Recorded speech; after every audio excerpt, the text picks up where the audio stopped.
Is it time? It is time for us to do what we have been doing, and that time is every day. We'll know in a very short period of time, but it looks like it could be something that will be not good. Believe me, not good. I see issue with that. And again, hey. You're not going to be able to insult your way to the presidency. That's not going to happen. I don't know who created Pokemon Go, but I'm trying to figure out how we get them to have Pokemon go to the polls. I'm Ted Cruz, and my pronoun is kiss my ass. So when you think about it, there is great significance to the passage of time in terms of what we need to do to lay these wires, what we need to do to create these jobs.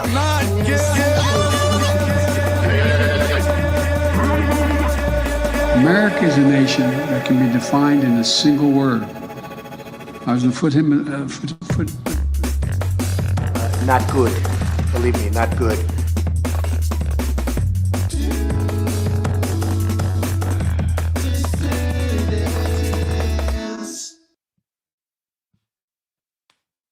Hello, dissidents. Welcome, one and all, to a Sunday evening edition of the Do Dissidents podcast. Keaton Weiss here with Russell Dibular, of course. Hello.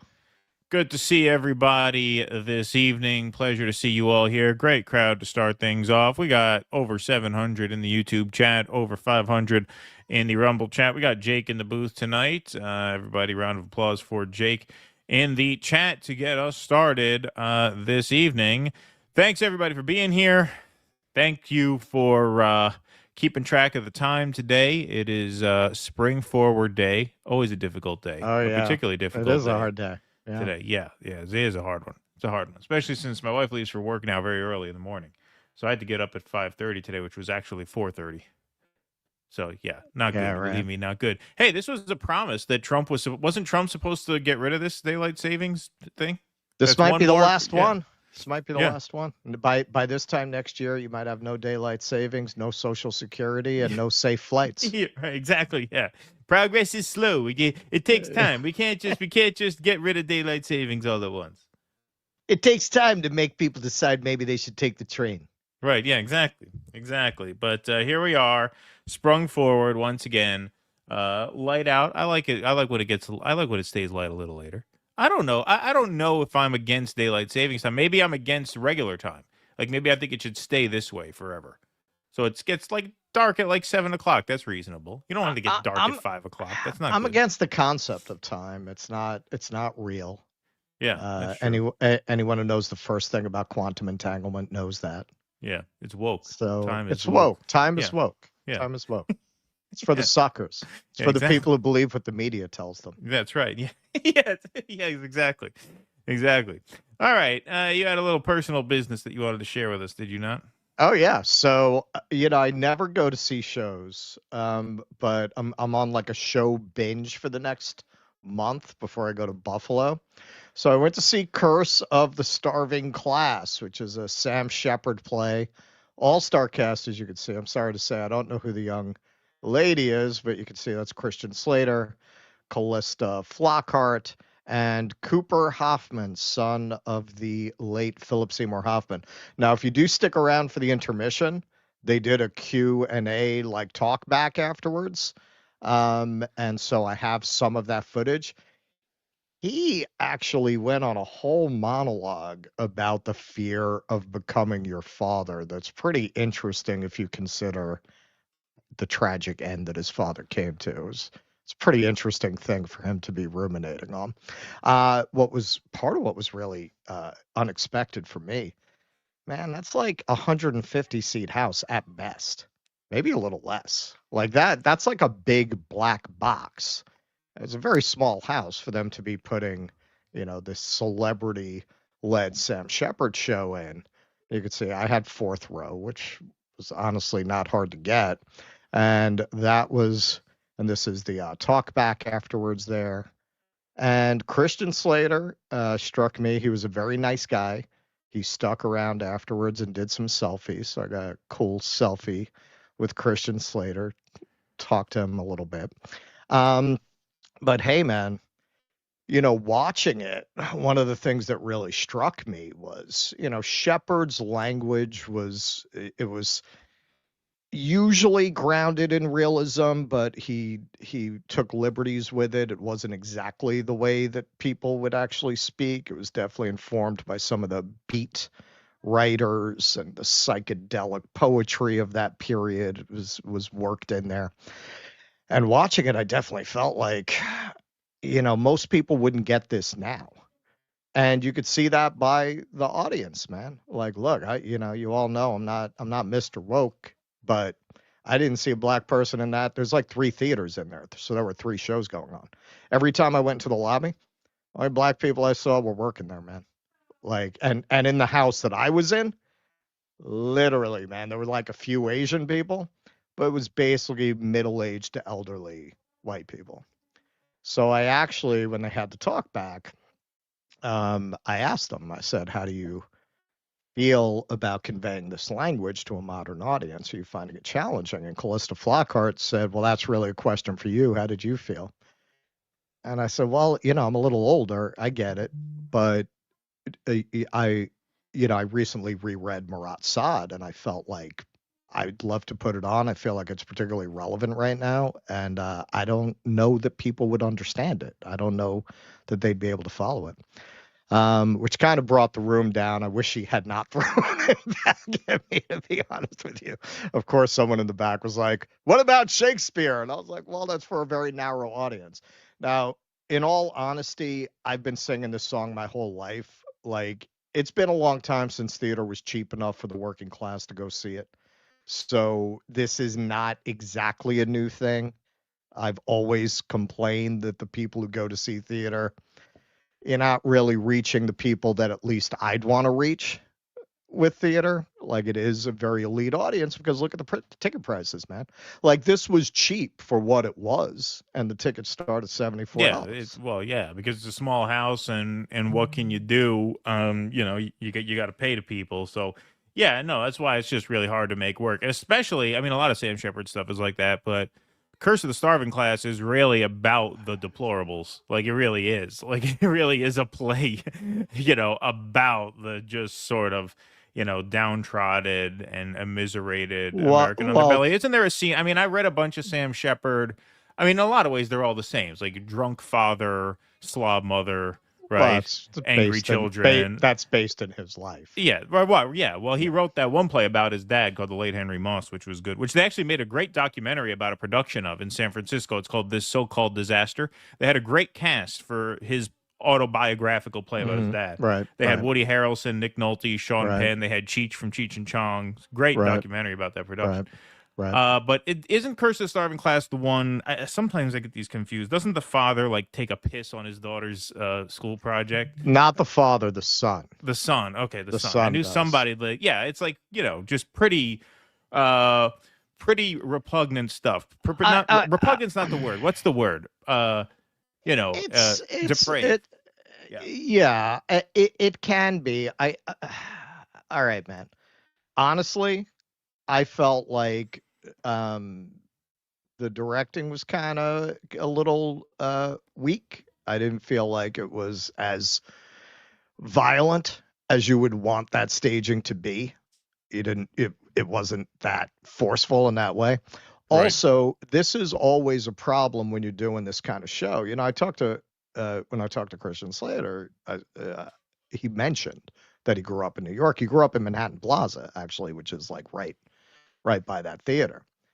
And then, you got Callista Flockhart, which that makes a little more sense because the mother is supposed to be from like a more PMC kind of family, not like a rich family, but she's more from a middle class background.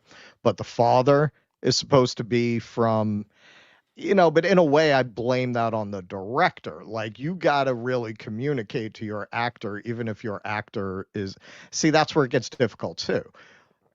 They didn't sell out with Christian Slater and Callista Flockhart, which, look, I've been away from the theater for a long time. Like, I don't really go see shows. I'm definitely not around people who do shows. It seems to me, I know that in terms of the indie theater, that whole scene is collapsed. Like, it exists, but it's collapsed. Like, it's a fraction of what it was when I was a practitioner.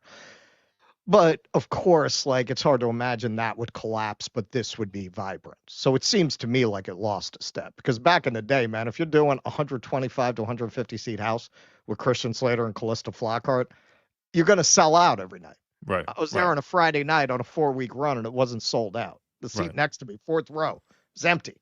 Right. So even that, which goes to what I was saying, like, hey, man, you can't even, I wasn't going to like really bring people down and say this, but you can't even sell this out now. Yeah, that would have been good. That would have been like what I said to Marianne. Listen, you're pulling at 3%. I appreciate what you're trying to do. I give you credit for doing it, but you're pulling at 3%. Exactly. What do you think it's going to be like in 10 years? And honestly, something that struck me, again, I haven't been in a room full of theater people like this in a really long time. They don't get it. And one of the reasons I get it is because I do this. Right. I'm tuned into that conversation in a way that a room full of white, middle-aged, elderly MSNBC watching theater people. I had the Trump thing going on behind me before the show started, all that. They don't know. They don't get how much society has moved in a direction where you're just not even creating generations that are going to be able to have the attention span to follow a play like that. They're just not even going to understand that. Especially that one. That's a long one. It's a long one. The language is like I said, the language is challenging in some places. You know, and when you bring in Christian Slater and Callista Flockhart, like, I don't know how much the director, I don't know how much time they get. I don't know how much you could push them, honestly. You know, obviously I didn't go have a beer with him. Just from interacting with Christian Slater, he seems like you can push him. Like he seems like a good guy. Like he'll do the job that you ask him to do. And her too, like she seemed like I didn't look into it. It seemed like she had a background in theater like that. But hey, man, if you went and you just cast from equity actors, an agent submitted call for Curse of the Starving Class, would you get a better cast? Yeah, you would. But you'd be empty. Right. You'd be empty. Nobody would come see it. You couldn't even sell it out here. Right, of course. Yep. Nope. Times are changing for sure. All right, want to get started? What else? Do we have anything else to get to before? No, I think we're good. I mean, hey, if you can vamp for a minute, I kind of fucked up with my coffee. I didn't put the basket in properly, so it didn't drain. Oh, all right. Yeah, I can vamp for a minute. Why not? I could do that. We could take some Rumble rants, actually. We got some Rumble rants in early today. We have Blakeley joining us later in the show. That'll be toward the end of the program, and then we will be switching over to Rumble for the final part of the show with Blakeley, because we're going to talk about Blakeley's run-in with the censors here in East Berlin. And we're going to try and promote Blakeley's Rumble channel. So we will be switching over to Rumble towards the end of the show. But we got plenty to get to between now and then. So thanks, everybody, very much for being here. Nocturnal Human says, I posted a video in your locals from an independent journalist on YouTube in the Capitol. He talked about some things that weren't mentioned on corporate media. Also, a very strange air freshener. Interesting. All right. I will check that out, Nocturnal Human. Thank you very much. Ex-Barbarian. Thank you, Ex-Barbarian. Oh, hey, I'm glad you reached out, Ex-Barbarian. You became a Locals member. And so thank you very much. That was very generous of you. Did you guys see Professor Jeffrey Sachs' lecture to the European Parliament? Damn, that was epic. I heard of it. I did not watch it. But thank you for that. That is on my list of things to see. For sure. Absolutely. Due Dissidence really needs to up its woke quotient if you dirtbags want to go next level. Maybe some hire some trans CGI dwarves. Kathleen Kennedy's free to be your producer. Sorry about the dirtbag thing. Thank you, Killer Hinton. Appreciate that. All right, now I'm happy. All right, very good. Let's get started, shall we? News, some bad news to start the evening tonight. Yeah, because we want to bring you down before we pump you up. Exactly. It's kind of it's really kind of a shit sandwich tonight. We got the bad news is at the edges and then the funny stuff in the middle. Yeah. Well, we got Blakeley at the end. She's not. Yeah. Yeah, but those that's but those true. are rough segments. But those are tough segments. Yeah. Exactly. All right. We got some funny stuff tonight, though. We actually have I would say, we got some funny stuff tonight. But this one, not so much. Not so much. Hard to get laughs out of genocide. I mean, Mel Brooks always imagined it, but it was after the genocide. You can't Right. get the laughs during the genocide. I can't imagine anyone's going to do Springtime for Netanyahu, though. Right. I don't think that's ever going to play. Right. All right. Breaking. Israel's energy minister, Eli Cohen, orders the immediate cutoff of power to Gaza. This is collective punishment, a deliberate act of cruelty against 2.3 million people. Cutting off electricity serves no purpose but to deepen their suffering. Fun fact: every Israeli energy minister has been named Eli Cohen. See, we made it funny after all. Well, because you snuck have a to joke in after all. Well, you have to be a Kohen to be a power Yeah. minister. Yeah. Israel announced, and you can only cut off power with a minion. Right. So he had a minion to decide this. Israel announced Sunday it is cutting off its electricity supply to Gaza. The full effects were not immediately clear, but the arid territory's desalination plants receive power for producing drinking water. Hamas called it part of Israel's starvation policy. Israel last week cut off all supplies of goods to the territory of over 2 million Palestinians in an echo of the siege it imposed in the earliest days of its war with Hamas. It seeks to press the militant group to accept an extension of the first phase of their ceasefire. That phase ended last weekend. Israel wants Hamas to release half of the remaining hostages in return for a promise to negotiate a lasting truce. Hamas instead wants to start negotiations on the ceasefire's more difficult second phase, which would see the release of remaining hostages from Gaza, the withdrawal of Israeli forces, and a lasting peace. Hamas is believed to have 24 living hostages and the bodies of 35 others. We want to keep it moving, but just to say, it kind of seems like Hamas doesn't trust Israel. I wonder why they might feel that way, that Israel is just kind of trying to play a game. Oh, no, you give us the hostages and then we'll negotiate. Well, that is what they're trying to do. They're trying to extend phase one without committing to permanent ceasefire. Right, and Hamas knows how that's going to end. The militant group, which has warned that cutting off supplies to Gaza would affect the hostages as well, said Sunday it wrapped up the latest round of ceasefire talks with Egyptian mediators without changes to its position, calling for an immediate start of the ceasefire's second phase. Israel has said it would send a delegation to Qatar on Monday in an effort to advance the negotiations around the ceasefire. Israel had warned when it stopped all supplies that water and electricity could be next. The new letter from Israel's energy minister to the Israel Electric Corporation tells it to stop selling power to Gaza. The coastal territory and its infrastructure have been largely devastated by the war, and most facilities, including hospitals, now use generators. The electricity cut could affect water pumps and sanitation. A spokesperson for the Israel Electric Corporation said as far as they know, the cutoff affected only a wastewater treatment plant. How do you know an Israeli is lying?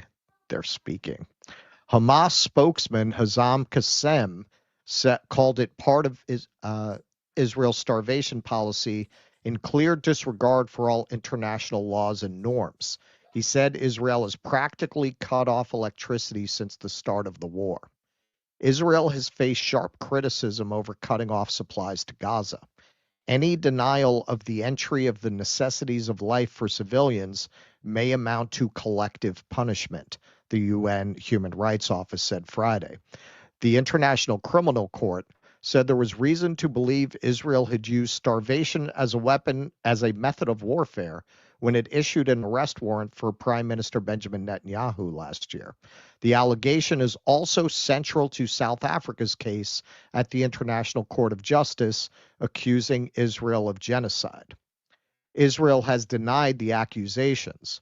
It says it has allowed in enough aid and blamed shortages on what it called the UN's inability to distribute it.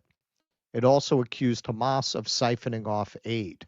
The White House on Wednesday made the surprise confirmation of direct U.S. talks with Hamas.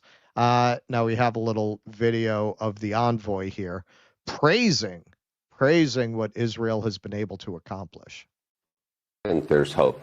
I think that Israel has done a wonderful, masterful job eliminating Hamas, Hezbollah, a number of other enemies in the state that makes things possible that weren't possible before. And I think you could see something like a long-term truce where we forgive prisoners, where Hamas lays down their arms, where they agree they're not part of the political party going forward. I think that's a reality. It's real close.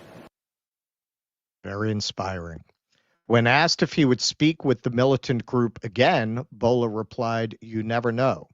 He added, "I think something could come together within weeks," and expressed hope for a deal that would see all hostages released, not only the American ones. Hamas on Sunday didn't mention its talks with the U.S., but reiterated its support for a proposal for the establishment of an independent committee of technocrats to run Gaza until Palestinians could hold presidential and legislative elections. That committee would work under the umbrella of the Palestinian Authority based in the occupied West Bank.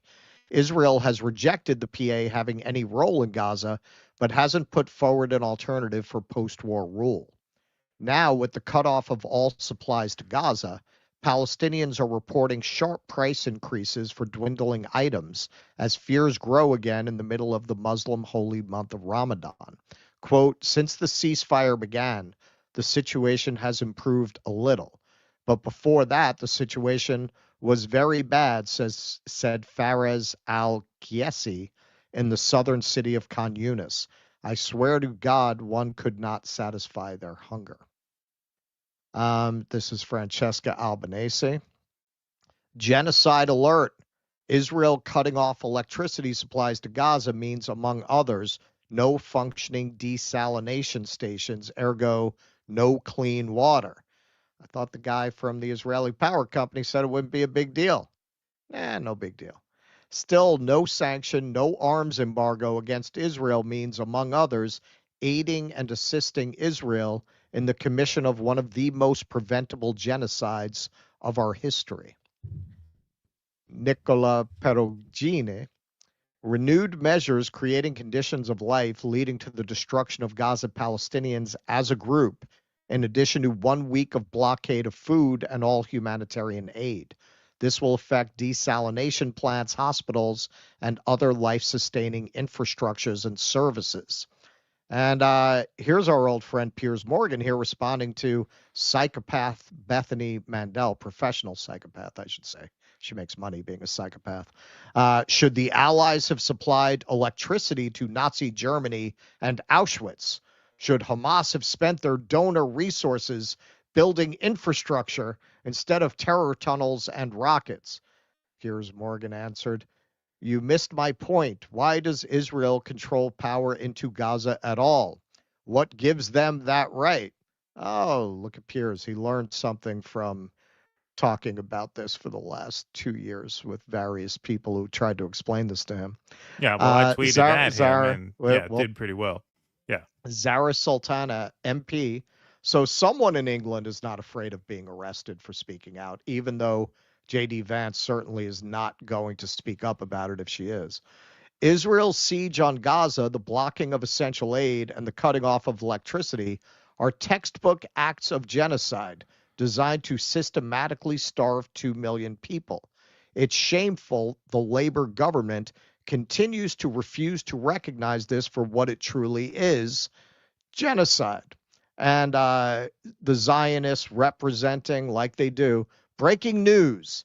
Israel just stopped the transmission of electricity to Gaza. About time. This is the account of Hillel Fuld. So feel free to stop by his account on X and let him know what you think about this tweet. So yes, Keaton did comment on Piers Morgan's observation. You want to talk about that? Well, I just said, what did I say? I said, well, they don't have that right. It's an illegal occupation. You'd think, talking about this topic every single day for the last year and a half, you'd think you might have understood that by now. Like, you'd think you wouldn't just restart every conversation with zero knowledge carried over from the conversation before. And this is not even the first time they cut off power. Obviously, they very famously and proudly cut off power to Gaza right after October 7th. That was one of the first things that they did. That was, I forget the guy's name, the guy who called them human animals. I forget which one of them right. that was. Is that Smotrich? No, that was Yoav Gallant, actually. Yeah. Yeah. But yeah, they mentioned that we have to cut off not only the power at that time, they cut off the water as well. And so, this is not the first time they have done that. And, in terms of these negotiations, obviously, the envoy there is talking about a permanent ceasefire framework. I doubt Israel is going to go for that. I doubt they're going to go for anything that leaves any kind of political structure standing there. I mean, they say they can't have Hamas there, but Hamas is now saying, of course, that even if they step down, there has to be some sort of political process that brings about, an autonomous government in Palestine. I don't think Israel is going to go for that at this point. No, I hope they do, clearly. obviously, but I don't think they are. Yeah. No, they're holding out for Trump Gaza. Right. Well, that's the other thing, because Trump really set the bar for what they want now. And you talk about Netanyahu. I mean, that is now Netanyahu's North Star. I mean, what Trump proposed is the one thing that could save Netanyahu's ass, which is, an end to the war and the just total conquering of Gaza. I don't know that Israel will settle for anything less at this point. I don't know that they have to. I mean, it's one thing for this envoy to come up here and talk about, yes, he had conversations with them, because there are a lot of hardline Zionists who don't even like that we are talking to the Palestinian negotiators. They want the United States and Israel to settle this on our terms and then just force them to accept whatever we decide. And by we, I mean the U.S.-Israel partnership decides to force through. But talks or no talks, it seems unlikely to me that Netanyahu at this point is going to settle for anything less than what Trump promised him. Obviously, we hope to God, I hope I'm wrong about that. Yeah, well, this is where you really see there's been, around this issue in particular, there's been a complete collapse in any pretense of a rules-based international order. That is part of why, whatever you think about the Russia-Ukraine conflict, watching these people on the one hand fully supporting a genocide, not only support it, continue to equip it, continue to fund it, talk about international laws and rights and atrocities. The hypocrisy is impossible to miss, no matter what you think about the rights and wrongs of the Russia-Ukraine conflict. The international law is only as good as the willingness of the international community to enforce it. Right. There is no law. They are clearly to state you are cutting off power, you're cutting off food. It's a war crime. It's a war crime right there. Unambiguous. Right. Unambiguous. There is no room for interpretation. Who's holding them to account? Nobody. Right. Nobody. So once they announce they can do that, then what's to stop them from doing anything? Or breaking this deal? Especially with this administration, because you don't even have an administration that feels a need for a fig leaf. Well, these guys are just like, go ahead, do what you got to do.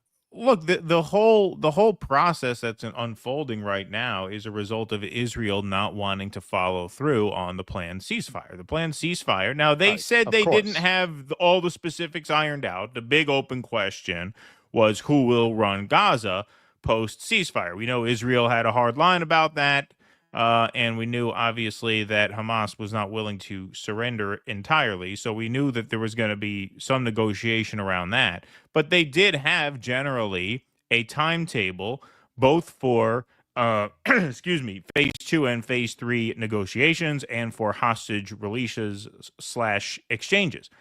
Now they seem to have thrown that away. Now they're trying to get everything done at once. Well, okay, this is all a function of Israel having essentially broken the deal. Now, they haven't gone in guns blazing yet because Netanyahu knows he can't really politically afford to do that yet. Right. Okay, but they have in essence, broken the deal. They are now Right. basically at square one in terms of negotiating where they go from here. All those other arrangements have essentially been undone. And now they're just trying to figure out how to make this happen as quickly as possible. And as you said, there's an obvious lack of trust because Israel has a long history of agreeing to ceasefires and then Right. breaking them. And Right. so, it's a very, very tenuous situation now. The envoy there is talking about trying to get something done all at once, possibly within weeks. He's going to have to get Israel on board with that. That's not going to be easy, especially since Trump really overpromised. I mean, he really overpromised to the point where now it's going to be very difficult for Netanyahu to come to his people with anything less than that. Because what do you mean we have to settle for less than that? Didn't the president just say that he's going to help you wipe out all of Gaza and then we're going to claim that land and make it into a giant resort paradise? So if you're settling for less than that, what kind of schmuck are you? You're selling us short at that point. Yeah, now you promised them a pony. Exactly. You already promised them a pony, right? Exactly. Now they expect a pony. McGregor tweeted out, I don't know how seriously to take this. McGregor tweeted out that the word on the word on the DL is that Egypt is planning an invasion. I don't know how reliable his sources are. Interesting. All right. Well, yeah, we can neither confirm nor deny that. That would be pretty interesting. That would be an interesting development, for sure. They say they got Brendan Fraser. Yeah, right. Yeah, exactly. Yeah. Fun Bad, thanks for the $5 over on YouTube. I've heard that ISIS is now making a comeback from Gaza because Israel is so brutal. The Gazans are now desperate to join more extreme groups. Interesting. Sammy73, my Danish Zelensky loving PM, is a fascist. Thank you, Sammy. Janice Anderson, thanks for the $4.99, says they would also steal solar panels off Palestinian homes and public buildings when Palestinians installed to have some self-determination. Thank you for that. Ken Texican, applause for Jake in the booth. We'll have to catch the show replayed tomorrow. Thanks, gents. Thank you, Ken Texican. Appreciate that. Freebie for life. Thanks for the $20. It's very generous of you. Keaton, you said last show that you would lose your mind if you didn't have this platform to express your thoughts. Well, I would lose my mind if I didn't have you two to make me feel less insane. Thank you as always. And well, thank you. It's very kind of you to say. Appreciate that. Freebie for life. Victor Shakapopoulos. Hey, Russ, my sister in Australia. Any advice on what gift could I ask her to bring me? How about one of those big hats? And a Kubra. Yeah. That's what they're called. Like I forgot what they're called. my hat. Yeah, those giant hats. Those are pretty cool. Those are pretty boss looking.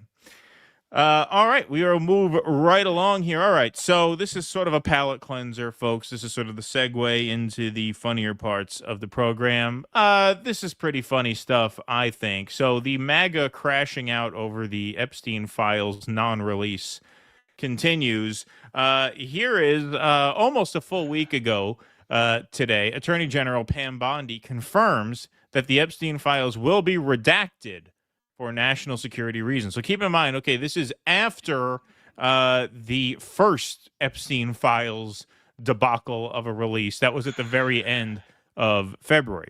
So a few days later, obviously after blaming the Southern District of New York and the FBI for not having their shit together, Pam Bondi comes on Sean Hannity's show, and she says, yeah, we're going to have more, but obviously we're going to have to redact some of this for national security reasons.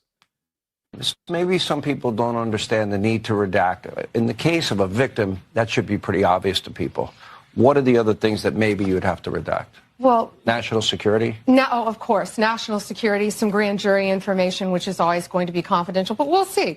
Let's look through them as fast as we can, get it out to the American people, because the American people have a right to know, not only on that, but on Kennedy, on Martin Luther King, on all of these cases that the Biden administration has just sat on for all these years. So yeah, it's really, it's not sad. It's infuriating that these people thought that they could sit on this information, but they can't. It's a new day, and we believe in transparency, and it's going to come out. And when we redact things, Sean, what we're going to do is not just pull pages out like they used to do. If something's redacted, you will know the line, and you will know why it's redacted. Well, really, that wasn't the case with phase one. That's not what they did. No. Well, in phase one, they just gave you a bunch of black pages. Marker. Yeah. Right. Yeah. Phase one, it was just a bunch of black pages. So that's not what they did for phase one. Now you're saying the next dump is going to have what? Annotated redactions? That's not quite what people are looking for either. And once again, folks, implicates the president. Yeah, exactly. Implicates very powerful Republican donor. Yeah. Yeah. So once again, I'll remind you that was March 4th. So today is March 9th. So that was almost a full week ago already. And this was 11:31 a.m. So this was probably posted from the prior evening show. So this would have been almost a full week ago right now. So, MAGA, of course, restless about this. We did a full segment on this that we dropped right when this all went down the first time. About how MAGA's kind of losing it over this. The Epstein files have kind of been their white whale. They've been really looking forward to revelation on this case for quite some time. But here's Megyn Kelly. This is one of my favorite pieces of video that I've seen in a while. Megyn Kelly discusses what she has heard about Jeffrey Epstein. Thoughts, says Vince Langman. You could always tell they're eating shit when they take a poll of their followers. Thoughts? Yeah, question thoughts. mark? They're trying to see which way the wind is blowing. We're not like the Democrats. We're Yeah. open to having a conversation. Thoughts? What they're really doing is they're seeing whether their followers buy this or not, right? Yeah. They're seeing what their followers think so that they don't get on the wrong side of them. It's a very common audience capture tactic, is you put something out there that's kind of weird and you say, hey, what do you guys think about this? I certainly am not going to express an opinion until I know what 80% of my followers think.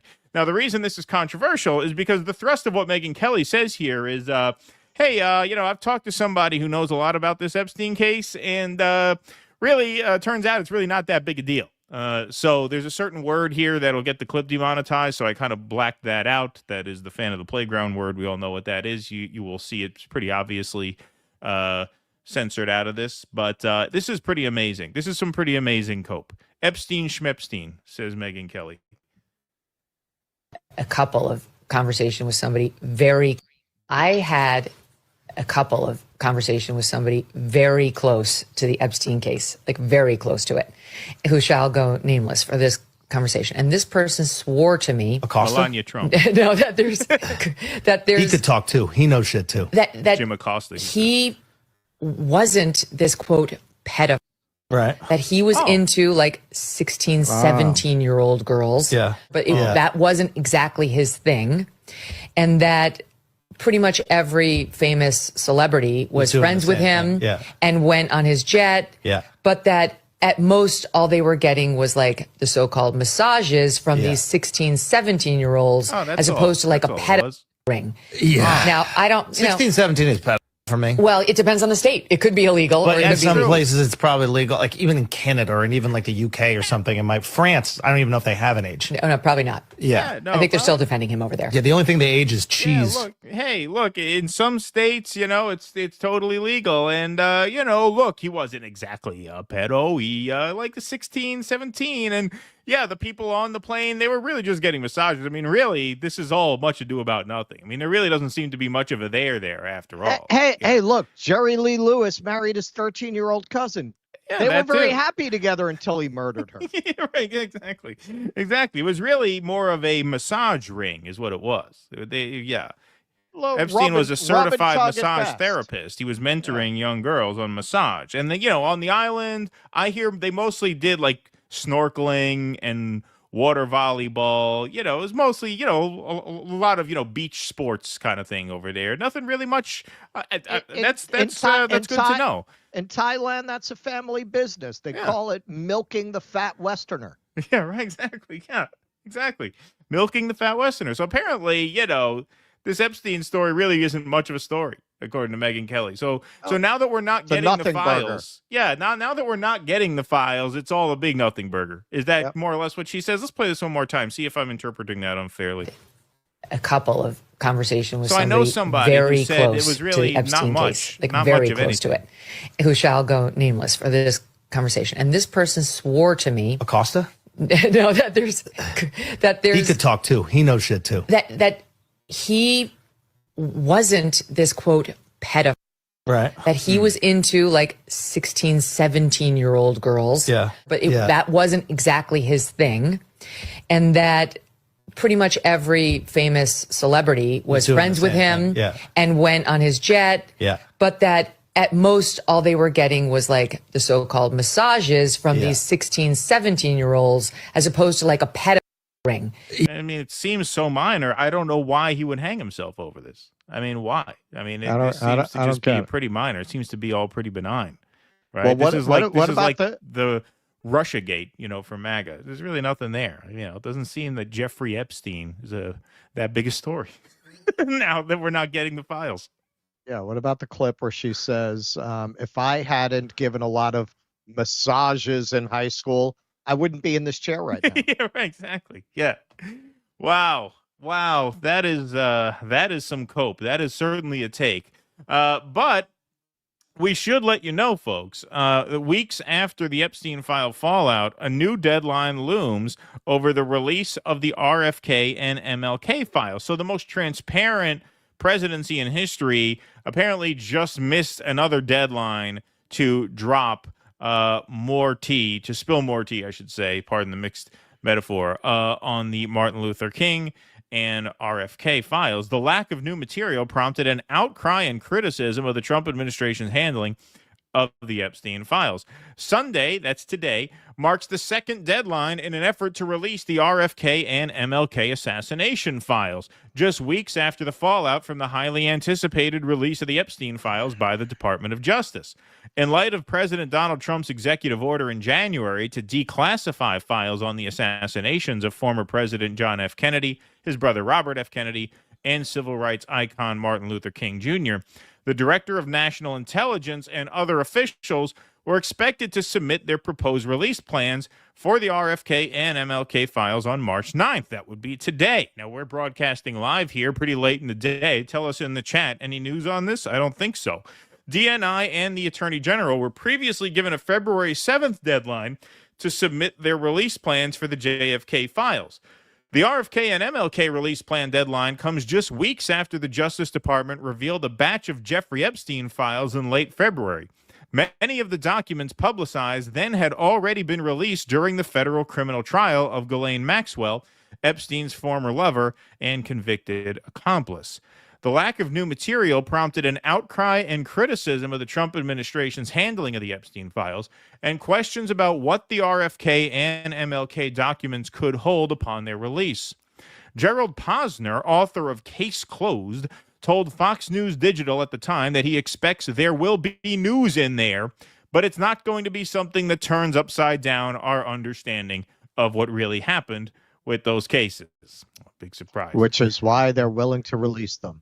Right, yeah, some of them. Trump's declassification executive order came after he promised to declassify the documents upon entering his second term while on the campaign trail, saying at the time, "When I return to the White House, I will declassify and unseal all JFK assassination-related documents. It's been 60 years. Time for the American people to know the truth."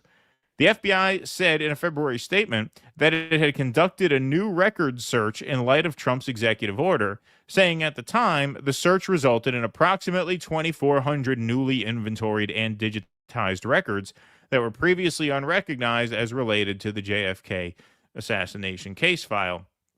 The FBI has made the appropriate notifications of the newly discovered documents and is working to transfer them to the National Archives and Records Administration for inclusion in the ongoing declassification process, the agency continued. Fox News Digital reached out to DNI and the FBI for additional comment. I've heard the point made several times, and it's a good point, that for all the people who gave Julian Assange shit for not parsing through the leaks and choosing what to release and what not to release, this really proves the value of that. Because at this point, if you get a partial Epstein list, how are you supposed to really trust that? I mean, you don't know the story unless they are willing to just reveal everything.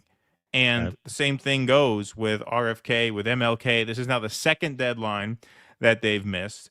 And this is something that a lot of people really cared about during the campaign. This was the whole I mean, this was the major rationale for Kash Patel. I mean, he's been promising this for a very long time. He's been talking about the need to declassify a lot of this information. And right out of the gate, to have just a disastrous phase one dump where you make an absolute clown out of all these influencers, Jack Posobiec, Chaya Raichik, Liz Wheeler. They go out, they take pictures with the binders as if they have something. I guess they didn't check to make sure they had something before posing for those photos because they ended up having nothing. And now, obviously, Pam Bondi comes out and says that the Epstein files are going to be redacted for national security. Well, that ought to tell you a lot right there. I mean, why should there be any risk to national security to know who was a client of this predator? Like, what does that have to do with anything unless there are very high up important decision makers who may be implicated in that? I mean, that is somewhat of an admission of guilt right there, the fact that there are national security implications to this list. I mean, if it was just some movie stars, then that wouldn't be a national security threat, would it?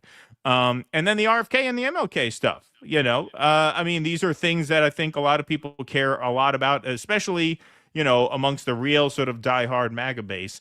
And there doesn't seem to be much progress, if at all, on them. Yeah, Whitney actually, in response to Ian Carroll's Joe Rogan appearance, where he started characterizing her work, she corrected him and many others, saying she's not claiming that Epstein worked for Mossad. She's saying he worked for Defense Intelligence, which is a different department, and people tend to lump it all in under one thing. But there are other intelligence services coming out of Israel.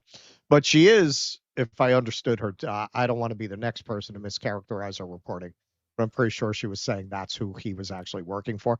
But yeah, clearly they don't want to reveal.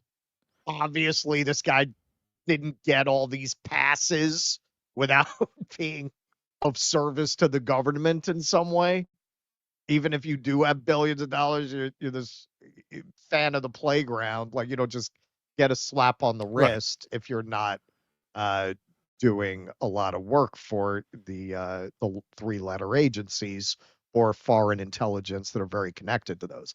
They don't want to reveal that. And hey, they love doing the libs are perverts, and they are, many of them. I'm not saying no.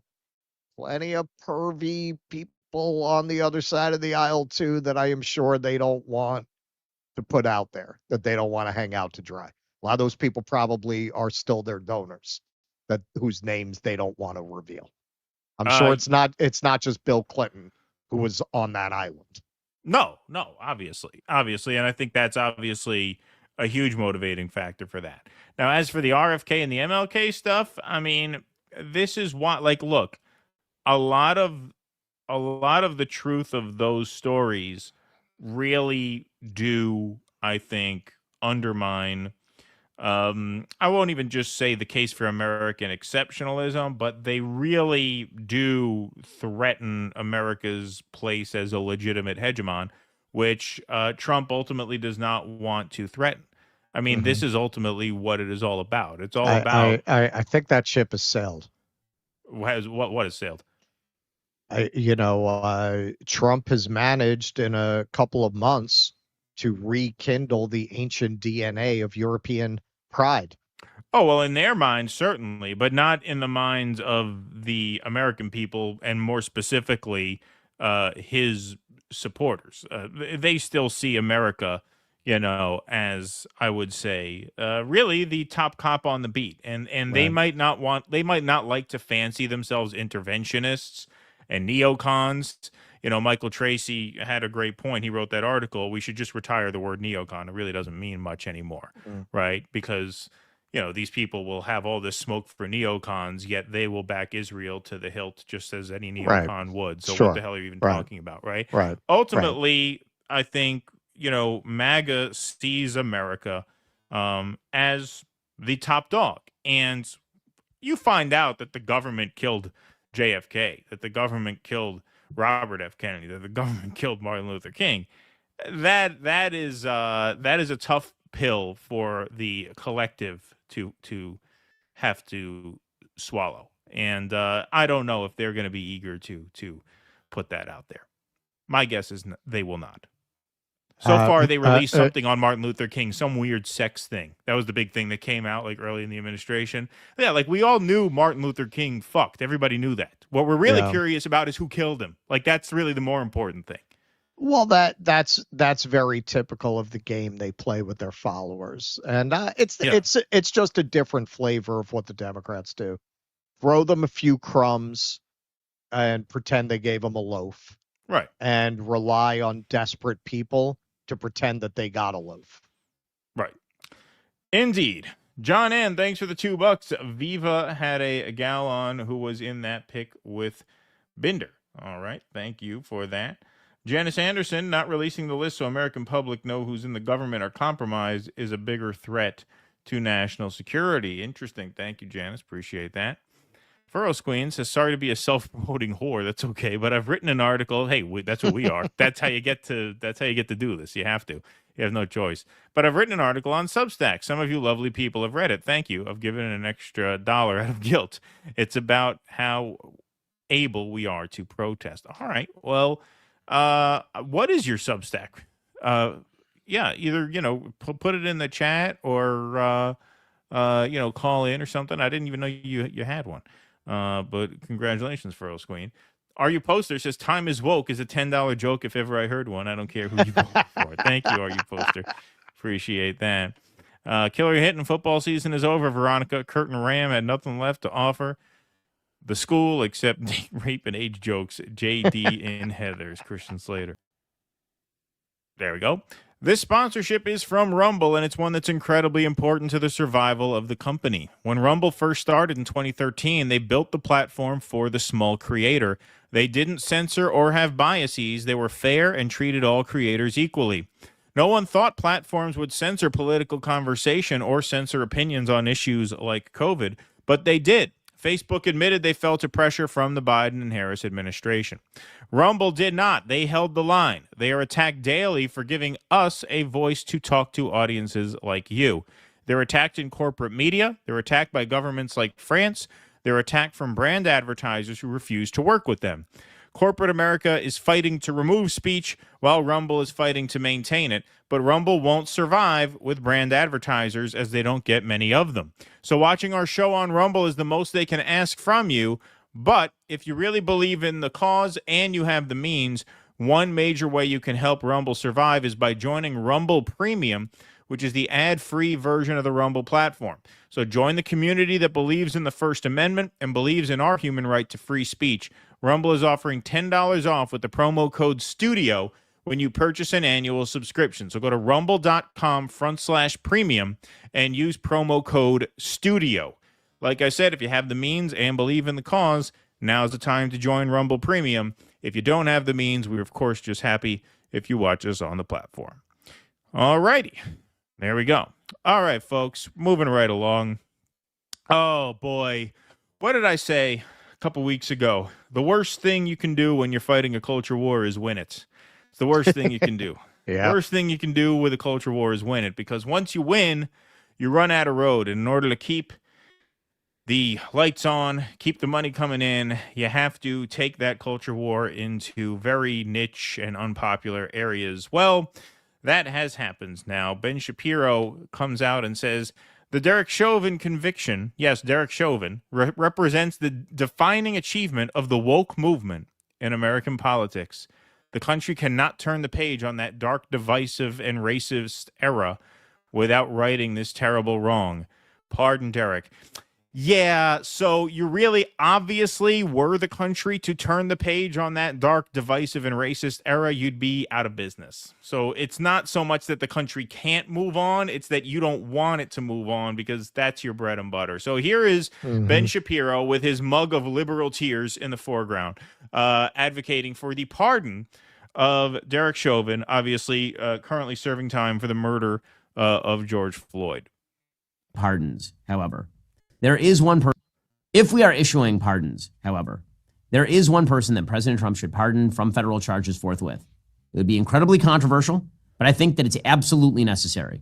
That person is Derek Chauvin. President Trump should, in fact, pardon Derek Chauvin. He should. He should pardon him his federal charges.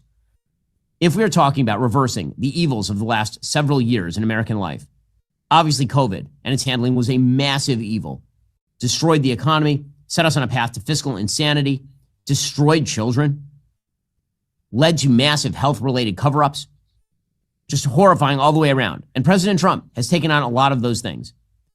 But when it came to BLM, the inciting event for the BLM riots that caused $2 billion in property damage in the United States and set America's race relations on their worst footing in my lifetime, was in fact the railroading of Derek Chauvin in the death of George Floyd. The evidence demonstrates that Derek Chauvin did not in fact commit murder of George Floyd. George Floyd was high on fentanyl. He had a significant pre-existing heart condition. George Floyd was saying he could not breathe before he was even out of the car. He was in the car saying he could not breathe. Derek Chauvin, for large segments of even the tape that was shown, had his knee on George Floyd's shoulder or back, not on his neck. The autopsy of George Floyd showed that he had no damage to his trachea, that probably George Floyd died of excited delirium. Okay, that's not what the autopsy said, that he died of excited delirium. There's a lot of straw men here. We could tear them down one by one, but we won't. We'll get into it a little bit at the end. But you kind of get the drift. We'll let this go for another few seconds here. There were no accusations, even at trial, that Derek Chauvin had committed a hate crime against George Floyd or that he targeted George Floyd because of his race. Nonetheless, on the basis of extraordinarily scanty evidence, and despite the fact that there was massive pressure on the jury, that the mayor of Minneapolis paid a settlement to the George Floyd family immediately, that the president of the United States suggested that Derek Chauvin was guilty, right? The president of the United States, who was that at the time? Was that President Joe Biden? Oh, no, that was President Donald Trump at the time, saying it doesn't look good, looks really bad. Looks really bad. No, he doesn't say. See, if he said, if it was Biden he was talking about, he just said President Biden. He didn't. He said the president of the United States. Off the bat, that the jurors were being openly threatened and admitted as much. Despite all of that, Derek Chauvin was convicted on federal charges and pled guilty to federal charges. Derek Chauvin should, in fact, be pardoned on that. We will be covering that a lot more in coming weeks because I think it is worthwhile to remember that there is a man who is rotting in prison because the media decided in the middle of 2020 that they were going to turn a tragic law enforcement stop that ended with the death of a man who had a significant problem with drugs and pre-existing health problems into the raison d'etre of the entire 2020 election.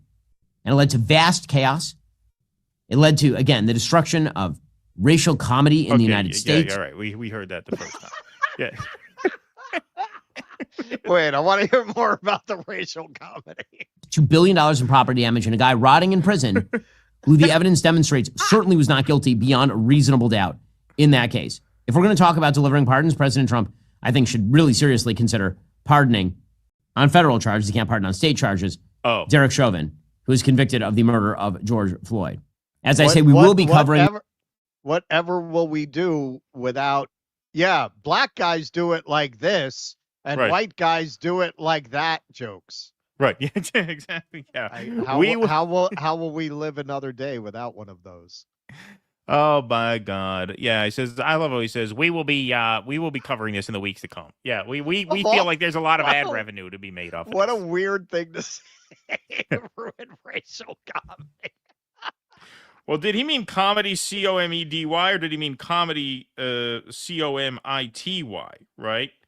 Isn't that? Is that what he meant? I thought he meant racial comedy. Okay, so comedy, comedy defined as courtesy and consideration. So maybe that's what he meant. I thought you said comedy. Comedy, like jokes. I mean, it was a weird word choice because it does sound like you mean because comedy. ITY is an uncommon word to use. My best joke starts 6 Polacks walk into a bar. Can't use it anymore. Yeah, exactly. Yeah. Yeah. But no, he's very excited. Obviously, they're going to be covering this a lot because there's a lot of ad revenue. There's a lot of clicks and a lot of subscriptions to be gained over, ginning up this culture war back from 5 years ago. Myron Gaines likes the idea. One thing me and Ben Shapiro agree on, pardon Derek Chauvin. The knee on the back didn't kill him. The drugs did. He did not get a fair trial, had a pre-existing heart condition, and had a deadly amount of fentanyl in his system. That combination killed him, not Chauvin. Jack Posobiec, of course. Trump should pardon Derek Chauvin. He had tweeted that a year prior, so this has been on his radar for a while. Here's a lovely person, Matt Walsh. George Floyd was a violent, despicable scumbag who died because he took enough fentanyl to kill a horse. Derek Chauvin is an innocent man sacrificed on the altar of racial justice. Any conservative who still buys into the BLM narrative about this case should be mocked, belittled, and then disregarded forever. Elon gave this a little consideration, something to think about. What a surprise. Elon Musk. Yeah, what a surprise. What a surprise. Of course, Donald Trump, not too hot on the idea. Here he is being asked about it.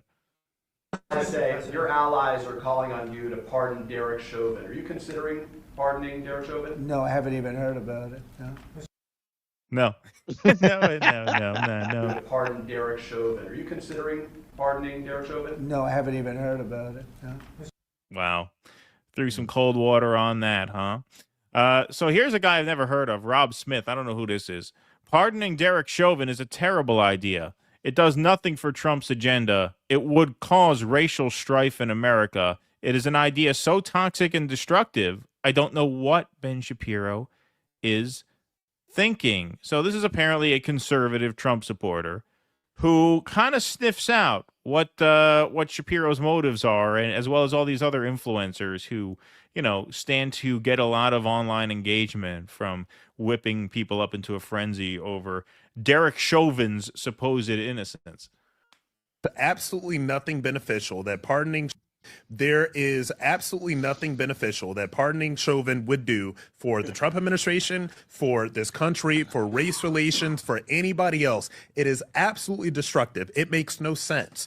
And so for me, when I first saw this, generally conversations that happen come from the ground up. Usually there's some sort of murmuring under, and then it kind of like bubbles up, and then it becomes a national conversation. This seems to be a very top-down conversation that comes from somebody with an enormous amount of influence. This is nothing that anybody was talking about or thinking about. So it really makes me question, why is this conversation happening right now? It makes me question, why did Ben Shapiro want to start this conversation right now? Who does this benefit? Doesn't benefit Trump, doesn't benefit America, doesn't benefit race relations, it doesn't benefit anything. And the last point I'll make on it is this. There are very few people that can actually really speak to in depth what was going on in that trial, how how George Floyd actually died, et cetera, et cetera. There's probably 5 people that have, spent the bulk of their day on a podcast set every single day, like Ben Shapiro, like maybe 2 or 3 other people that can really talk to you in depth about this. So then they're positioning themselves to say, no, listen to me. I'm the one who really knows about this. So what? Trump's agenda is supposed to be derailed. Where we're at as a country right now is supposed to be derailed because these leftists and these Democrats are looking for a reason to have another race war. That is what they love. So why this conversation is happening right now, I have no idea. You're not for it at all? No. Interesting. I am not. Interesting. I was thinking of maybe getting in on some of that action myself. Interesting, but you're not for it. I was hoping you'd be one of those black guys who'd be for it. Yeah, right. Yeah, exactly. When I invited you on, that was my assumption. My assumption was I could say my black friend thinks Derek Chauvin is innocent as well. Kind of left me hanging there. Huh? Kind of left me hanging there. No, but this guy, I mean, I think he's touching on, he doesn't come out and say it, but I think he's warm. Like, yeah, who does this benefit except podcasters and influencers who profit off of division and culture war hysteria? Right. That's clearly what this is about. Pretty obvious and pretty desperate. And this is something that, like you said, was going to happen. You said, what's going to happen when Trump wins and the culture shifts in the right's direction? What are all these right-wing culture warriors going to do? Right? Because the worst thing you can do in a culture war is win. Right? Because you have to keep it going and you have to take it to unpopular places. That happened with the liberals. Now it's happening with MAGA. This is part of how entering the their keeps drag. swinging. Right. Yeah, they're entering their drag show for kids' face. Right. Exactly. That's exactly what this is. Exactly what this is.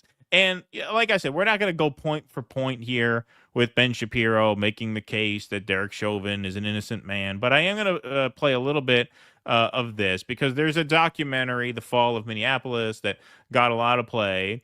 And Glenn Lowry and John McWhorter hosted the filmmakers. Now, we love Lowry. Lowry's a fan. Glenn and Luan, his lovely wife. We hosted them on a podcast of ours. And so, this is not to beat up on them. This is more to critique the filmmakers, and they just happen to be the ones asking the questions. So here we're going to get a little taste, just to give you a sense of what you're dealing with when you have people come out here and try and act like Derek Chauvin did not kill George Floyd. Okay, like I said, we can go point for point for an hour. We're not going to do that. But this is kind of a revealing little piece here. Really say that shortness of breath didn't kill that man, especially because given all the stuff that was in him and how upset he was, that probably put him to the halfway point anyway. Can we really say that those officers did not cause him to go from sick and out of breath to dead? This is a genuine question. Sure, if I may, let's get back to empirical evidence, first of all. And with respect to all the witness testimony, let's just grant them everything they said is actually factually accurate 100%. We still have a contention nonetheless. We have Dr. Andrew M. Baker, who is the pathologist, the only pathologist to actually examine George Floyd. So I would submit everything else thereafter is exactly that, conjecture. Unless you were actually materially involved in that autopsy, you're entitled to any opinion you'd like, however expert or however amateur it may be. Back to the autopsy report. It does not say the word homicide at all. Wrong. And then we have a very, very peculiar situation with this report. And the case title reads something like cardiopulmonary arrest, complicating law enforcement subdual, restraint, and neck compression. It does not say asphyxiation. Now, I know Ellison would like to say, well, it doesn't have to, because his attorneys actually argue this is just a style issue. The fact that Baker doesn't mention this is just a matter of style. That's very interesting way of handling exculpatory evidence. But let's back up for a second. The first words in this report under the case title from the only pathologist who examined George Floyd says cardiopulmonary arrest. Okay, this is all such garbage. It's such garbage. Like, you don't have to be an expert on this to know this is garbage. You can do a few minutes of cursory research on this to know that this is just absolute garbage. So what does it say next to cardiopulmonary arrest, complicating law enforcement, subdual, restraint, and neck compression? Does not say asphyxiation. It says compression. Cause of death is what it says over on the left. Now, if you read the very advanced paper called Forensics for Dummies, it breaks this down. So the most important function of the medical examiner in any death investigation is determining the cause, mechanism, and manner of death. Here are definitions of each of these terms. So cause of death, which is what it says right here, cause of death, right?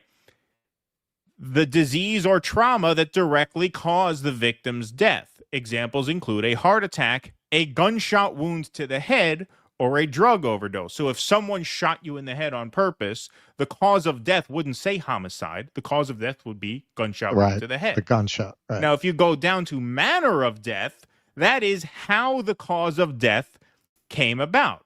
The 5 manners of death are natural, accidental, suicidal, homicidal, and undetermined. A gunshot wound, the cause of death, may have been accidental, suicidal, or homicidal, for example. Only deaths from disease are natural. So what does it actually say on the medical examiner report 5 days or 4 days, whatever it was, after George Floyd's death? Cause of death, cardiopulmonary arrest, complicating law enforcement, subdual, restraint, and neck compression, which is what was cited right there. Oops, sorry. That's what was cited right there as the cause of death. And what is listed as the manner of death? Homicide. Homicide.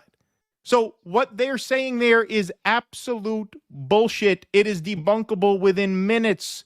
Within minutes. Right. Right. This was linked to in an NPR article on June 1st, 2020. Now, some people say, why do you trust NPR? I don't trust NPR. They hyperlinked to the primary source, which is the document that clearly states this was deemed a homicide from the very fucking beginning. And this is what we told you in the last segment. We talked about Rogan and Elon, where because the media's credibility has tanked, the mainstream media's credibility has tanked, it has opened up a space for complete lying scumbags to just take an issue that everyone thinks they know about and say, you actually don't know the real story of this. I know the real story of this.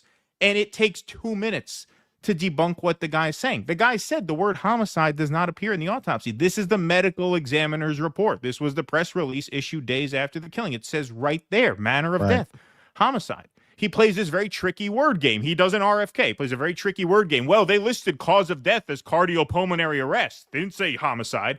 You don't list homicide under cause of death. You list that under manner of death. I don't know. I didn't know any of this until this morning. And now I know it. That's how easy it is to debunk this bullshit. And these grifting scumbags just say whatever the fuck they want with zero regard for consequence. And you have rich fucks like Shapiro and Walsh and whoever that Myron Gaines guy, Jack Posobiec, they just feed this nonsense. And it's absolute nonsense. You have to be aware of this. Yeah. What's really sad and upsetting and somewhat frustrating, especially being in this space, you know, like we don't have the option of just like unplugging from the conversation. You have so many people who, you know, modern circumstances, maybe it's the technology. I mean, it's certainly partly the technology. It's partly the economics. A lot of people just have no life, and that makes them really susceptible to being psyoped this way because they have nothing else. They have nothing else but to follow all the twists and turns of all the rage bait that's being thrown at them by people who profit from their rage. And that's where you see all these people who had no opinion about things 3 minutes ago are very convinced of what they just heard from some guy on X. They're passionate about it. We'll fight you about this shit. Never heard of it a week ago.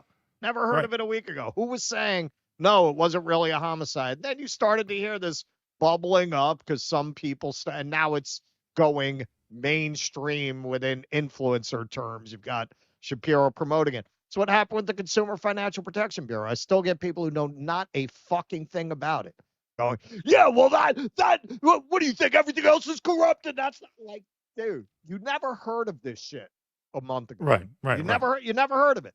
And you're an expert. Everyone's an expert now. And that's part of what they're trading on. Because people who don't have a lot going on in their life want to feel like they have a basis for one-upsmanship, right? So, no, I've got the real truth. You know who I got it from? Elon. I got it from Rogan. I got it from Donnie. You know, like these people are just using you, man. You're just the slaves in an Egyptian mural, right? You're the ones carrying the litter. That's all you are to these guys. But we have a population that's just really vulnerable to that, man. It's sad and it's dangerous. It's very dangerous because people who are that programmable, what can you not program them to do? Yeah, and they're not hip to these cheap lawyer tricks.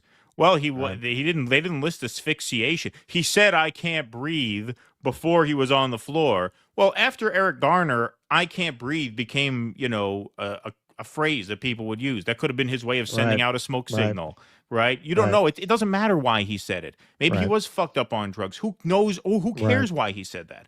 What we know is the guy leaned on his back. Let's say he didn't lean on his neck. Let's take your word for it. We've all seen the video.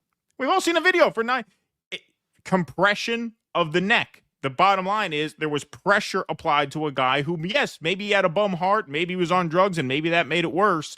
But absent the knee on the back, if you want to call it the back and not the neck, I'll grant you that. Fine. It doesn't matter. It doesn't matter. Absent that action, he is not a dead man. Therefore, Derek Chauvin killed him. Now, you want to make the argument he was overcharged and that it was more reckless than intentional, and so maybe a manslaughter charge is more appropriate than a homicide charge. That's not what they're saying. That's not what they're saying. They're saying he's an innocent man who was basically, caught up in a race war, and that he should be free. And they're using that there. It's funny that the guy said that the left wants a race war. Kind of seems like you guys want a race war. We haven't gotten to this story, and we won't get to it tonight because we got a lot to get to. But we are going to get to Donald Trump's new open borders policy for white South African farmers. I don't know if you guys saw that. Isn't it weird that the guy who bought his presidency is a white South African? And all of a sudden this issue, another one that nobody had an opinion on a month ago, people are ready to fight you over this shit? Full citizenship. Never heard of a month ago. Never heard of full citizenship for white South African farmers. Knew nothing about land says. policy in South Africa a month ago. Now this is something they're willing to go to the mat over. Yep. Everyone's an expert on South African land policy now, because Elon said some shit about it. Yep. Indeed. All right, we got our guest waiting in the wings. We're just gonna, Jake, can we put up our patron scroll, since I don't want to make Blakeley sit through that on the air with us. So hey, if you guys like what we do and you want to help us do more of it, you can become a member. Go to patreon.com/DoDissidents. Go to DoDissidents.substack.com, or you can join our locals at DoDissidents.locals.com. Our members are the backbone of the show. We appreciate your support very, very much. We could not do this show without you. Perks of membership include 2 bonus live streams per month, 1 content stream and 1 movie night stream, plus calls. We also do Q&As after the show every Sunday night, exclusively on Rumble. Those are welcome for everyone to watch, but patrons and paid members have call-in access to those Q&As. We will be doing a Q&A tonight over on Rumble after the remainder of the show, which, by the way, the last part of the show will be on Rumble exclusively. And also, obviously, you get your name up in lights here on the show credits and the goodwill of supporting independent media. So that's DoDissidents.locals.com. Thank you very much for your support. All right, and Russell's tour is next weekend. So, Russell, why don't you get that plug in? Coming up. All right. So I don't even know when the next time I'm going to be doing a tour in New York City is. Definitely not before the fall, if then. So this is my Irish Mob of Hell's Kitchen tour. It's one of my favorites. I take you through the neighborhoods where the Irish mob were kind of at the peak of their power in the late 19th century, all the way into the 1980s. I go to the places where the mobs literally cut up their victims in the bathroom in one case. Some of the old mob headquarters. Tell a lot of nasty stories. I actually had somebody who had to ask for a refund because they heard me mention that it's really not for kids. It's really not. My grand finale involves, let's just say, some genital mutilation in the final story of that tour. But yeah, the Westies were the last real powerful Irish gang in Hell's Kitchen.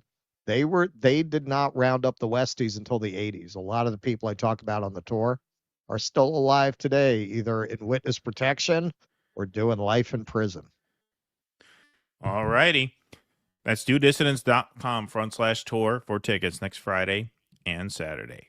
All right, folks, we are now going to welcome our guest, Blakeley. You know Blakeley as a very prolific content creator on Twitter, TikTok, YouTube, and Rumble. Let's welcome our guest of the hour, Blakeley. Blakeley, good to see you. Hello, what's up? Good to see you guys. Excellent. Great to see you. So we are going to switch over to Rumble for the second half of our time with you, but we are still in YouTube land right now, so don't say anything too true for the next half hour. Okay. Yeah. Be careful. Yeah. Be careful. Don't say anything too accurate. Right. Yeah. So yeah, we'll wait till it's on Rumble for that. Okay. Exactly. Well, no Epstein, no Hamas. Yeah, right. Right. Well, you were censored by YouTube, and we're going to get into that on the Rumble side of things. But we figured we'd invite you to sit in on some segments with us because we talked about Elon and Doge when you came on for our Worker Strike Back stream, and then we have some big news out of Columbia University, which we're going to be talking about, and then we'll switch over to Rumble. Yeah. Yeah. So I know. I was actually like low-key bummed that I missed the first part of the stream because I was doing something else. I jumped on during the Shapiro segment and I was like, no, this is great. I'm glad you guys talked about that because that was so enraging to me when I saw that he was trying to make this happen, that I was like, more people need to talk about it and be making fun of him for this shit. So I'm glad to see that you guys did. Excellent. Yeah, and I saw your tweet about it, and it was the exact right take. It was exactly ours. It's just engagement farming. It's the next incarnation of just engagement. That's it. I do think that they're doing it as a distraction for the massive robbery that they are currently. Of course it is. Yeah. Of course it is. Well, I 100%. mean, both sides do it. It's a big psyop, and we're just caught in the middle. I don't know about you, but being in the space, every time I see something like that that's really being cranked up, it just makes me tired. I'm like, man, I'm gonna have to fucking argue with chuds for the next fucking month over this nonsense. Really? Like, I gotta litigate Chauvin with morons now. Well, that's why really? I put that. That's why I put that last. Like, we could have picked apart everything Shapiro said. It's not worth it. I just think putting that one part in there, where you're like, okay, this is the guy who made a documentary on this, saying that there was no mention of homicide in the autopsy, and then you just show the medical examiner report. It says it. Right. Not hard.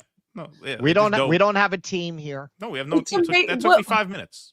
And you know what's sad is that he did that because he knew that most people wouldn't check. Exactly. They make a whole documentary knowing it's not going to be looked into. So some people will look into it and they'll discredit us, but those aren't our audience. You know, my grandfather used to sell socks at the flea market. He used to charge too much money for the socks. They were overpriced socks. And my father would say, you know, because he would charge whatever it was, $4 a pair. Back in the day, that was a lot of money for socks. And so my father said, you know, what about all these people who come by and they look at the socks and they see they're too expensive and they walk away, but they don't buy them? He says, well, those aren't our customers. That's all. Our customers are the people who will overpay for socks. And that's what these documentary guys are. Like, yeah, the people who will look into this shit and fact check us, they're not our audience. Fuck them. Yeah, there are a lot of people out there who won't believe us. Yeah, they're not our audience. To the hell with them. That's the attitude.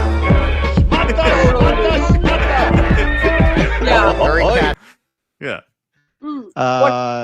100%. It's true. And like how you were just saying, Russell, how you were saying, do you prefer to be called Russ or Russell?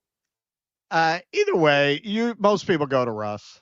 Russ, okay. So what you were saying about that's how I felt last night when I saw that op, who I'm convinced is like a Mossad op or some bot farm op, calls herself Insurrection Barbie on Twitter. And I can't handle it. All she does is tweet about the Israeli regime. And it's always these op accounts that have the overly patriotic names, Defiantly Free.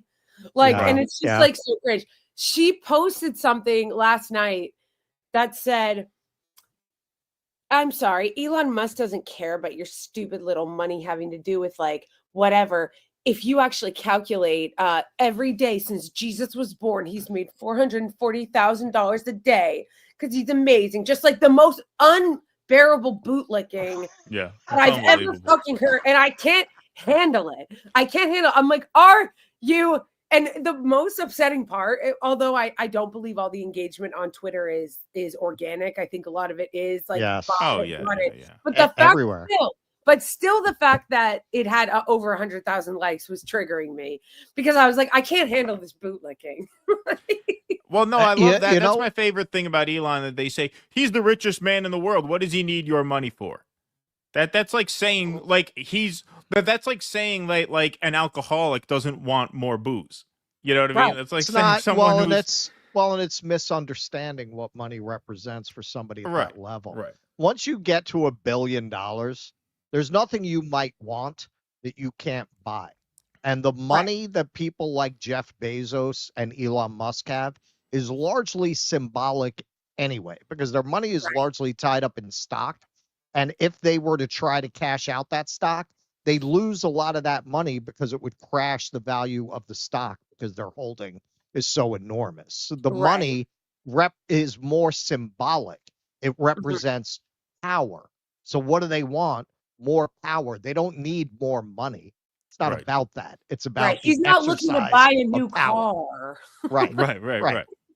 It becomes Right, indicative. exactly. But it's all altruistic. It's just like I just this era that we're in with this disgusting display of bootlicking to the oligarchs and the plutocrats and throwing yourself on the proverbial sword for them. I saw Tim Pool that we're still on YouTube, so I'll wait. But that little bitch was like, I can't stand that hoe. Okay, so he's like, I met him. ugh. You know what I bet? I bet he like was all like good guy to you. Was probably like, remember when he was like, about Emma Vigeland when she went on there, she didn't even want to stay after and have sushi with the boys. Oh yeah, poker with the boys. Yeah, poker with the boys. We invited her for poker with the boys. Well. There's the thing. If you're in the VIP lounge at Rescue the Republic, they assume that you're one of them. So Right. they don't think that you're not one of them. They Right. assume that you're on board with that whole thing. We'll talk about that on Rumble. Yeah, we'll talk about that. All right, so Yeah, let's, I'm curious, as a lead-in into this next segment, I think we should do the meme of the week now because this is kind of a good appetizer for our Cybertruck segment. All right. So the meme of the week. I really enjoyed this one, as you can see. Yeah. The richest man on the entire planet is working tirelessly on behalf of me, a regular working class guy. I don't understand how anybody believes that. And this is a pretty good pictorial representation of anyone who does. Looks like the Ninja Turtles guy, Krang, right, with the brain in his belly. Only it's in the microwave on his head. All right. Yeah, I laughed when I saw that. I was like, no, it's true. And it actually felt cathartic when I saw that on your Twitter today, because it was shortly after I was losing my mind over that tweet. A woman had put about Elon Musk. I mean, it's amazing. And it's very sad. It's very sad. And going to what you're saying about it not being organic, I've started to really notice this pattern. When we post something questioning Doge or that kind of thing, we'll very often get a pattern of like 3 negative comments in the same vein back to back. Like the video's been up for 8 hours. And all of a sudden, you'll get 3 comments within a few minutes of each other that are like, Social Security is a Ponzi scheme. The next one, just slightly different wording. So I'm starting to think like, yo, man, those are bot farms. They have to be. Because why would you keep getting that pattern of like 3 100%. in a short burst saying the same thing more or less? Not only that, but the bots are getting more sophisticated. Right. So there have been with times the where AI, where I was like, I found out something was a bot and I was surprised. Because I thought because the tweet had like sass that it was a real person. And then I found out it was a bot. And I was like, oh, the bots can be like sassy. Yeah. They're gonna pass the Turing test soon. Yeah, right, exactly. Yeah. So definitely, especially when it comes to stuff like that. Yeah, 100%. It's crazy. And it's not even as fun, because Twitter, I feel like, can be really fun. But it's like to the point where I feel like all I'm getting is like oligarch propaganda. Right. Yeah. It's like, I'm like, it's not even. Oh, they've definitely tweaked that algorithm a lot since the election. For sure. Yeah. When I'm doing research, the stuff that's not MAGA is very far down the search results. The stuff that's not spinning it that way. Yeah, but Matt Taibbi, though, is nowhere to be found in this next round of Twitter files. Waiting for it. Yeah, that's true. Even though Elon is the guy tweaking the algorithm now, and he's in the Oval Office. Yep. Exactly. Right. I think it's time for a Twitter Files Part 2. Yeah. Yeah. That's the Oval Office edition. Yeah. Where you at? Where you at? This is tragically true of a lot of people we formerly relied on. I think, Keaton put it very well. 2016 broke the liberals, and 2024 broke the left. You've seen a lot of people who formerly knew better, who just said, "Fuck it." I'm gonna join the side that's winning. They're not sending the IRS to my house. Honestly, I think that's a lot of what happened with Matt. Matt, he's been very nice to us. He's a very nice guy. But I've been we talked to him very early on about why he wasn't covering Israel. And, that was talked about in confidence. We talked about a little on the air. I'm not sure what he said on the air and off the air. But if your beat is speech, you can't not cover that. Yeah. Well, especially now with the Colombia thing. It's I think that initial decision compounded. And I think when you combine that with the fact that, Wasserman, Schultz, Plaskett, the AOC, they threatened him with prosecution, man. They sent the IRS to his house. So you got that going on. Jim Jordan is the one who's helping you. That's a whole other thing. Man, if I were in that position, honestly, and Jim Jordan helped me out when these people sent the IRS to my house, would I write a hit piece on Jim Jordan? No, I wouldn't, honestly. But that can have a lot of other implications, because how far does that go? Do you not go after the people around Jim Jordan? Do you not go after projects that Jim Jordan is connected to that you might not agree with because these people tried to put you in jail and he protected you? That's a very difficult spot to be in. Yeah. Well, and then it's also okay, I kind of get that on a human level, but then you don't get to call yourself this type of journalist. That, yes, I fully. You can be a political yes. commentator. You can say that but you don't get to say that you're doing muckraking journalism if now you don't, because you want to be protected from criticism. You don't want to criticize Israel. You don't want to criticize the richest man in the world and his connections to the other most powerful guy in the world. That's look, I get it. I'm sure that it was probably hard. I'm not sure what you're referring to about the IRS thing, but I know that he had been kind of the day that he testified before Congress about the Twitter files, they literally sent the IRS to his door that day. Yeah, so that was pretty brazen. Yeah, that's crazy. Intimidation. Yeah, but yeah, that's I mean, crazy. when it comes to the Colombia stuff, I mean, there's somebody in ICE detention right now. Right. Which we are going to get to later on the show, but I want to make sure we have time. So let's do the Cybertruck segment now. Yeah. All right. This is a fun segment, Blakeley. All right. Yeah. So Tesla has been having a real hard time of it. Can't imagine why. Gunshots, Molotov cocktails, and graffiti. Police make arrests and investigate as anti-Tesla vandalism continues. We just had a big protest on Saturday at the Tesla dealership in the Meatpacking District. This week, Jordan covered it on Status Quo Live. And sales are way down. Tesla sales plummet 45% in Europe as Musk's net worth dives $5.2 billion in a week. And the sad thing, if he has so much money, it's not even going to make a dent. Tesla sales in Germany plunged by 59.5% in January and 76.3% in February. In Australia, deliveries dropped 65.5% in the first 2 months of 2025. And in China, February sales fell 49.16%. Tesla's stock nosedives, wiping out $700 billion in gains since Trump's election victory. And you can see there the trajectory. It's down almost 30% this month, 32% for the year. We've long said this. We said this before even the election, because there's a mismatch now between Elon's politics and the kind of people who want to buy an EV. It was kind of inevitable that it was going to kill Tesla's sales. The conservatives are not going to start buying Teslas. So I don't know who he thinks his market is going to be. But maybe the unkindest cut of all, the thing that rumors say Elon is most upset about, they attacked his stupid Cybertrucks at the Mardi Gras. Tesla Cybertrucks exit Orpheus parade route after revelers pummel the EVs with beads and barbs. Now, this is a thing I know a thing or two about, because I was at the Orpheus parade last year for the 2024 Orpheus parade. There's me with my Southern Drawl beer there.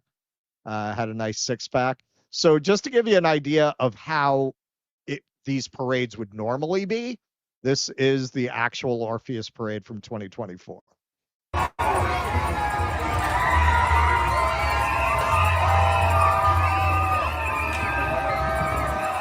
You can see very chill. Now, normally at Mardi Gras, what happens is they throw the beads off the float to the crowd. That's why everybody has their hands up. They're trying to catch some beads. This is what happened this year with the Cybertrucks.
Yes, that did not work out for them.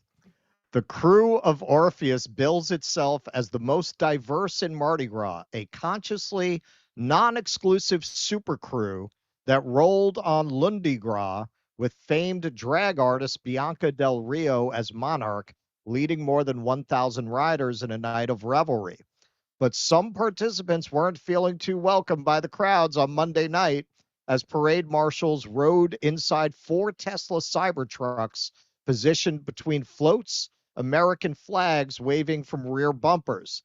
The angular metallic trucks took a pummeling of beads, booze, and barbs from parade goers. At least one shattered window was reported before each Cybertruck bailed, steered manually off the route before the parade's end, according to the accounts of drivers and others on social media.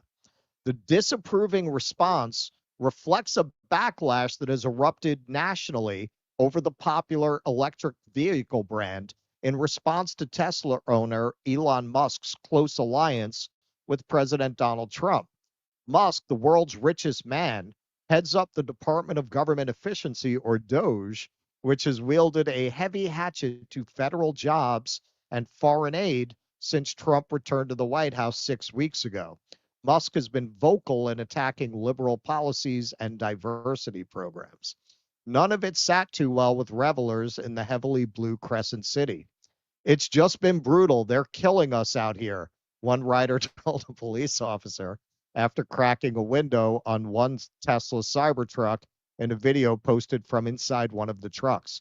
We're getting beat to shit by certain people throwing stuff, jumping on the car, kicking the car, hitting the car, a man told an Orleans Parish Sheriff's deputy at Harmony Circle, adding that 3 other Teslas in the convoy had already left the route.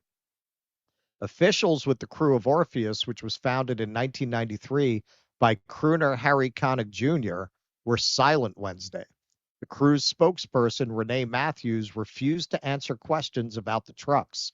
She referred questions to Orpheus co-founder Sonny Bory, who did not respond to calls. One local Reddit user, identifying himself as a marshal, said he was unaware he would be riding in a Tesla truck until he received his assignment. The man, who used a slur to describe his feelings about Musk, recalled boos and attacks from start to evacuation along the Orpheus route. The people in charge were telling us to get out and stop people from crowding the trucks, and we all said, I'm not stepping foot out of this thing. They'll think I'm a part of this and attack me, his post read. Attempts to reach the man Wednesday were not successful. The driver of the same Tesla wrote on social media that what should have been a really cool, fun time quickly turned south over misguided politics. It was obvious from the onset of the parade rolling, this was more about chaos and hatred under the false flag we hate Elon, the man wrote on X. Sounds like a fan. It was really just an excuse to destroy someone's property to spread their evil anarchy on everyone. Sadly, this is the state I'm from. I'm embarrassed of that fact right now. I'm sure to some disappointed few, my Cybertruck was not damaged at all. It's bulletproof, by the way. The glass sure can be broken. Mine wasn't, but a couple great friends were. What's next? Well, if it's any comfort, I'm sure this would not have happened in any other part of the state. Attempts to reach the drivers of the Tesla vehicles for comment were not successful. The New Orleans Police Department did not respond Wednesday to questions about damage to the vehicles or if police had ordered any of them to leave the route. Now, I don't know who thought this was a good idea. It sounds like what happened is a Tesla dealership donated them for the parade, and then the poor bastards who wound up in them found out they were going to be driving a Tesla when they already got there.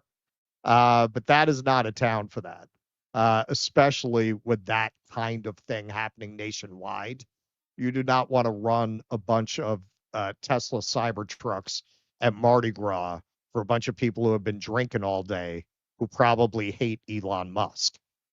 Yeah, it's such an offense to the whole spirit of Mardi Gras, too. I mean, just the look of them, you know, like my kid actually saw his first Cybertruck. There's one guy who drives a Cybertruck around town, and he saw it the other day, and he's like, that's super cool. You know, he thinks it's cool because he's like 6 years old and he likes Transformers. So like, yeah, he loves the Cybertrucks. And that's kind of that's the taste of a person who would love a Cybertruck. He's a 6-year-old who likes Transformers, and they look like movies you drive, you know, cars you drive around in the movies. That's what it looks like. It looks like an unfinished prop car. That's what I said it looked like at the first time.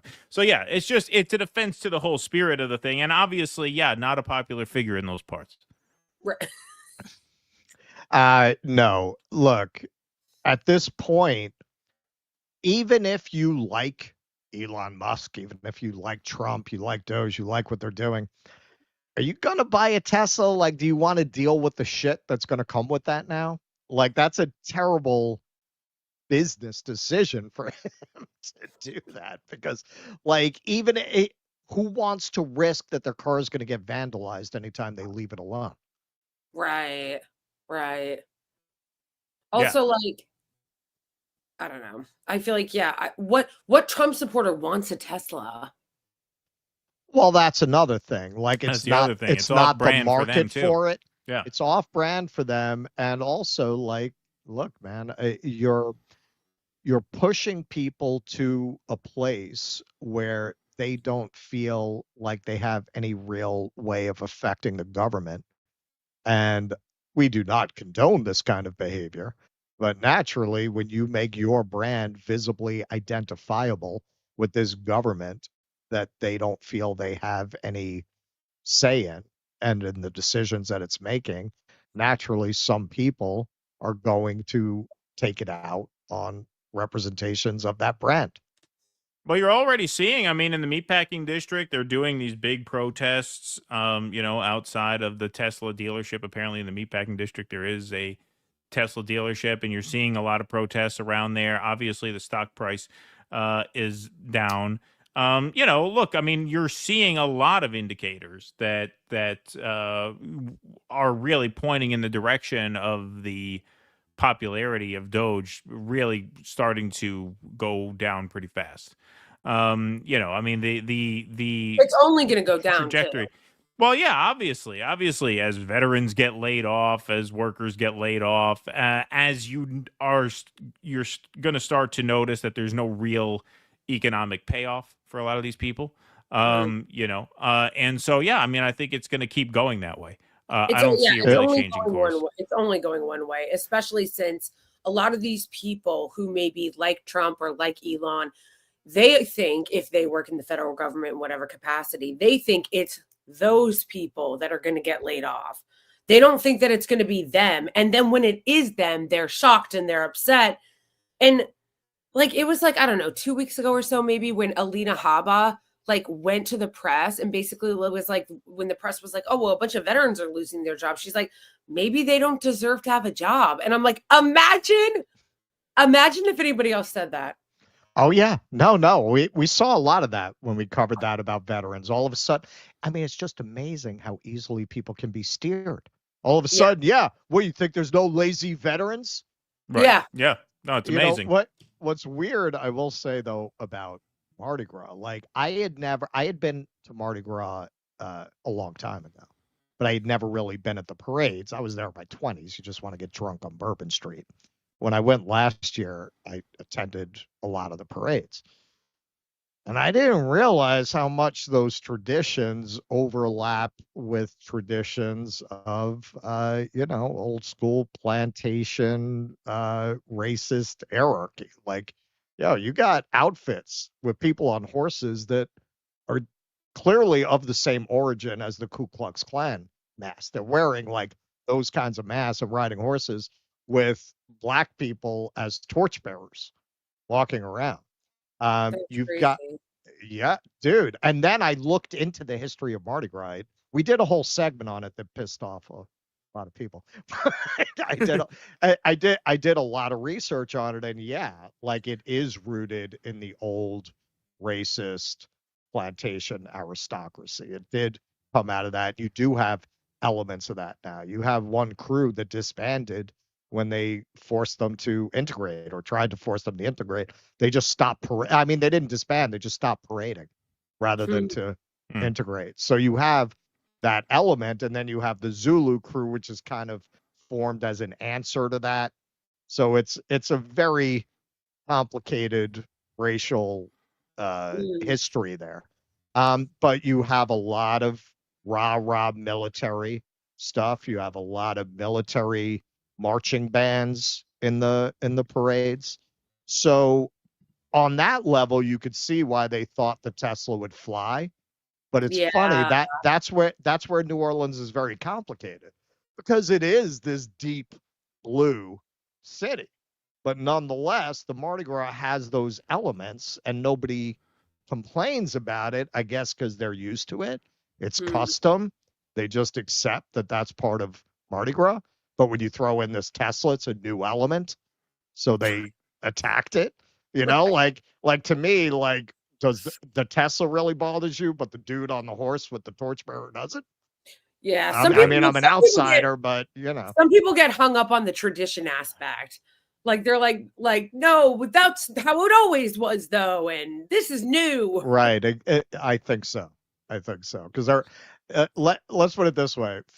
Yes, I'm an outsider, but I did research the history because I was so taken aback by some of that, and I was right that it is rooted in those traditions. So yeah, man. I mean, look, I can't judge. You're from there. Like I said, man. I mean, those people in the parade who are African American are choosing to participate in that. Like, what can I say? But it seems to me like the Tesla's the least of it from what I saw of some elements that you would see in a Mardi Gras parade. But again, they're not used to that. All right. Well, we're going to move on. We're going to take some super chats, and then we're going to do our final segment of the night, and then we're going to head over to Rumble for the rest of our time with Blakeley. Kuznetsky Bassane, thanks for the $4.99. F the Rentiers. Yes, absolutely. Steve Reed, thanks for the $50. Let's have a cowbell for Steve Reed, please. There we go. All righty. Thank you very much. That's very kind of you. Just a super sticker. No chat, but thank you very much. It's very kind of you. Rose Blossom, thanks for the $4.99. Mostly don't pay attention to current events because I can't handle the depression. You guys are heroes. Real and funny. Love you. How do you do it, though? Well, thank you, Rose Blossom. Appreciate that. I don't know. It's we just stay glued to the phone, I guess. Yeah. I mean, that's what it is. I mean, that's the thing about this social media, the Twitter, the scroll. Like, you can't tune out of the news. I find myself checking it all the time anyway. It's terrible because I mean, we did that already. I would assume that's true of you too. That's how we wound up doing this for a job, because we were already news junkies. Like, you almost have to be People Right. always asked me when I was tour guiding, how did you learn all this? I would always say, you kind of have to have come into it already being this into history. Like you couldn't Right. just learn that from scratch. If Right. you weren't already a news junkie, you couldn't do this. No, of course not. Rose Blossom, not a lot going on. Maybe people too comfortable to care, and maybe they're for our country is either okay or our people are weak. What the fuck is going on? It is a strange time, but I think the fever is starting to break a little bit, so that's good news. Mark Pugliese, thanks for the $5. Isn't that knee on the neck thing something the IDF taught the police? Ah, good one. Thank you, Mark Pugliese. Zayshawn Qureshi, love you guys, and as always, free Palestine. Absolutely. Henry DeShazo says, 3 of my favorite truth tellers. Great show today. There you go. Thank you. Thanks for the $10. Blakeley with a heart. There you go. You got a fan, Blakeley. Rose Blossom, rich people doing penny milling. Seriously, look it up. Mike T, you guys should look into the Tesla sales spike in Canada right before the end of the federal support program. Got caught fudging the numbers, and the government is investigating, I think. Interesting. All right. Let's see what else we got here. Trump is one thing, but Elon needs to go seriously. NED, National Endowment. I don't know what the rest of that is. I'm assuming there's a joke in there somewhere. Please ask Blakeley to do more I'm Israeli shorts and TikToks on the Rumble side. There you go. Yes, they're going to start doing shorts on Rumble. You're going to be able to start publishing shorts there pretty soon, apparently. So that's good. That'll be fun. Yeah, I'm excited for that. Yeah, that'll be a lot of fun. Hillary Hitton, really looking forward to the Irish Mob Tour. If you play your cards right, Russell, I'll let you buy me a drink at the Algonquin after the tour. There you go. WVP 1959 is Vito P on the road right now and unable to join, but wanted to send my support. Thank you, Vito P. Appreciate that. Marsa, found you guys through Jimmy Dore sometimes back. I've come a long way. Used to listen to Ben Shapiro back in the day. Not kidding. wow. Thanks for your great news and analysis from New Zealand. Wow, all the way from New Zealand. Thank you for that. See, that Very makes much. it all worthwhile. Yes. Ex-Barbarian, host life. The people have been turned into hosts, a food source, rent payers for the 1% parasites, leeches, rent collectors. Yes, by the reestablishment of the West Virginia coal mine experience. Thank you. Appreciate that. Furrow's Queen Fire Dancer. Excuse me, Gavin. This day and age, there are a lot of people who have depression, anxiety, and self-deletion inclination. We aren't all trans. Statistics isn't his strong suit. There you go. Cool Blue. At some point, the U.S. will have a presidential election which will switch the White House from the Republican to Democratic column. Given the Gavin Newsom interview, I consider this dreadful. Thank you, Cool Blue. Appreciate that prediction. Always value your electoral insights. Haven't seen you in a while, Cool Blue. Thanks for being here. All right, folks, we got one more segment on the night, and it is an important one. The White House. Yes, not Donald Trump, but the White House, the official White House account. Tweets out, Shalom, Colombia. Yes, this was on March 7th. The Trump administration, led by U.S. Department of Education and the Task Force to Combat Anti-Semitism, the Justice Department, Health and Human Services, and whatever, there's some schmutz on my computer, USGSA, has canceled $400 million in federal grants to Colombia over its failure to protect Jewish students from anti-Semitic harassment. So yes, the Trump administration cancels $400 million in grants for Columbia University. From NBC News, the Trump administration on Friday announced that it would cancel approximately $400 million in federal grants to Columbia University due to the school's continued inaction in the face of persistent harassment of Jewish students. The move comes just days after the administration's Joint Task Force to Combat Anti-Semitism notified Columbia that it was going to conduct a comprehensive review, quote unquote, of the university's federal grants and contracts. The task force includes staffers from the Justice Department, Health and Human Services Department, Education Department, and the U.S. General Services Administration. In a statement explaining the cancellation of certain federal grants Friday, Education Secretary Linda McMahon implied that Columbia had not complied with federal anti-discrimination laws. Quote, since October 7th, Jewish students have faced relentless violence, intimidation, and anti-Semitic harassment on their campuses, only to be ignored by those who are supposed to protect them, she said in a statement. Universities must comply with all federal anti-discrimination laws if they are going to receive federal funding. For too long, Columbia has abandoned that obligation to Jewish students studying on its campus. Today, we demonstrate to Columbia and other universities that we will not tolerate their appalling inaction any longer. So, just to give a reminder, we're talking about this Columbia University. So, this was from May 1st, 2024, almost a year ago, just about 10 months ago. Ollie London, NYPD clash with Columbia protesters, making dozens of arrests and clearing the entire encampment in 2 hours. This was that infamous night of the massive police raid on Columbia University. So here's just a little reminder of the campus that was insufficiently harsh on pro-Palestine protests.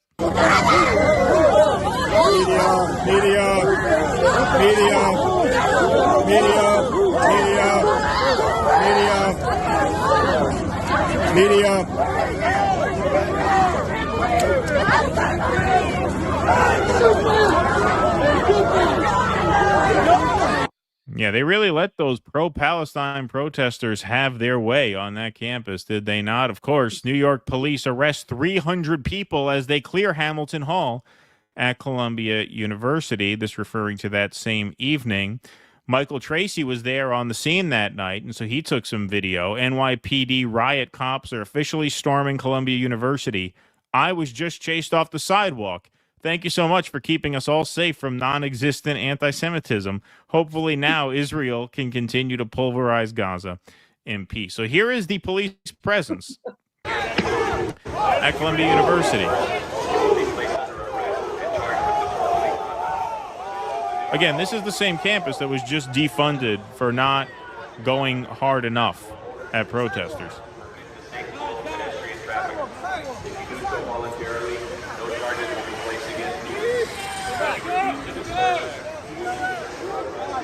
And I remember Michael Tracy's tweet when he posted this.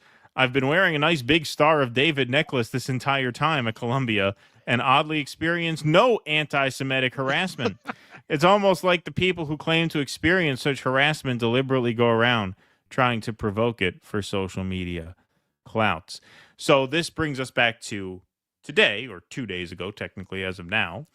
Tracy tweets, insane infringement on the First Amendment brought to you by the same people who constantly pontificate about how they are restoring free speech. Quoting the Wall Street Journal headline, the Trump administration is canceling the $400 million in grants and contracts to Columbia. So Tracy Benz, I don't know who this person is. I never heard of her. She replies, the federal government is not obligated to provide endless funds to private colleges that the executive determines don't deserve them. That isn't an infringement on free speech. It's sound budgeting. I mean, so Tracy comes back, obviously, says it's not a matter of budgeting. The First Amendment bars the government from conditioning the disbursement of funds on favored or disfavored political speech. Please at least stop pretending to be huge First Amendment defenders if that was just a cheap cudgel for you to use against Dems, which of course it was. Of course it was. And this was obvious from October 8th on. But, I mean, what a ridiculous thing to say. That somehow this is not an infringement upon the First Amendment because this is a budgeting decision. Like, again, I don't know who this person is. Like, I don't know why we care about what they said, but that is a very revealing thing. And his clapback is the more operative point there. The First Amendment bars the government from conditioning disbursement of funds on favored or disfavored political speech. Well, the douchebag dialogues crowd has been working very hard to get their followers to see pro-Palestine activists as woke. And it's been to limited effect because generally I find most of the MAGA, most of the Trump supporters, they're not really down with the control that Israel has over the government and that Israel has over these figures like trigonometry and so on. They accept it because they like them a lot better than Democrats and liberals, but they don't like it. But they've been working very hard to tie this to issues they do agree with them on, like speech, to make that the same issue. This is the most successful I've seen them be yet. what you're seeing a lot of subscribers to famous right-wing author A. Chud saying about this, they've managed to blur their hatred for these kind of Ivy League institutions into it. Well, it's not protest anymore once you're a vandal. It's not protest anymore once you're blocking entrances. Like they're managing to kind of squeeze in a law and order, get out of here, you dirty hippies kind of thing. It's the most successful I've seen them be with getting the MAGA people to go along with these crackdowns on speech. They're managing to get it away from an Israel thing to I hate Colombia and people who go to Colombia thing. Yeah, Totally. for sure. Sorry about that, guys. My dogs were. No, it's okay. Did you have any? No worries at all. Yes. First of all, I forgot about that Michael Tracy tweet, which is pretty funny. He's got some occasional bangers. Oh yeah, no, he could be very good. He's been very, very good. Like since the election, like in terms of vetting all the nominees. Yeah, very good. Yeah. So I was laughing at that, but also what Russ said is 100% true. It makes me insane. They prey on and they harp on again because we're in this moment of idiocy tribalism where they play on the resentment that people have toward colleges and these Ivy Leagues. And use it to attack speech. And it's funny because if you don't use your critical thinking skills or you don't have principles, like I have a principled if you don't have a principled commitment to the First Amendment, then it's easy to fall into that. And you'd be like, yeah, like whatever, like they're saying, but it's like they brutalized those students. And not only that, but I was losing my mind the other night when I saw a segment by Chris Cuomo where he was doing that exact routine, going off about how they were anti-Semitic and it was Jew hatred. Right. And it was making me crazy because I was like, you're just lying. You're just lying. These protests are not anti-Semitic. You have no evidence for that. You don't want to talk about the fact that there was a bunch of Jewish students at this protest. You want to make it about anti-Semitism. You want to make it about anti-college sentiment. You want to make it about everything except for what it is about, which is about Israel and about their genocide in Gaza and us funding it and places like Colombia being invested in it. And the fact that the Trump administration, that the same people are cheering that, who cried 5 seconds ago about safe spaces and Black and queer purple-haired people having safe spaces, are now like, we need a safe space. We need safe space. And it's like, it's actually like maddening. Because it's like, well, you're cheering the exact same thing that 5 seconds ago. It really is the meme I'm sure you guys have seen with the little Wojak guy, and it just takes a piece out of his brain and replaces it with like a new piece to like tell him what to be upset about or like what to be committed to. It's like the Trump administration will literally say on one side of their mouth, we're the administration bringing back free speech. Right. Okay. And then they're all like, yay, Trump's bringing back free speech. And then he's also like, you criticize Israel, defunding you. And Elise Stefanik came out and admitted just that when that announcement was made. They're like, she's like, we're not going to tolerate any anti-Israel hate. I'm like, oh, so you're just coming out and saying it.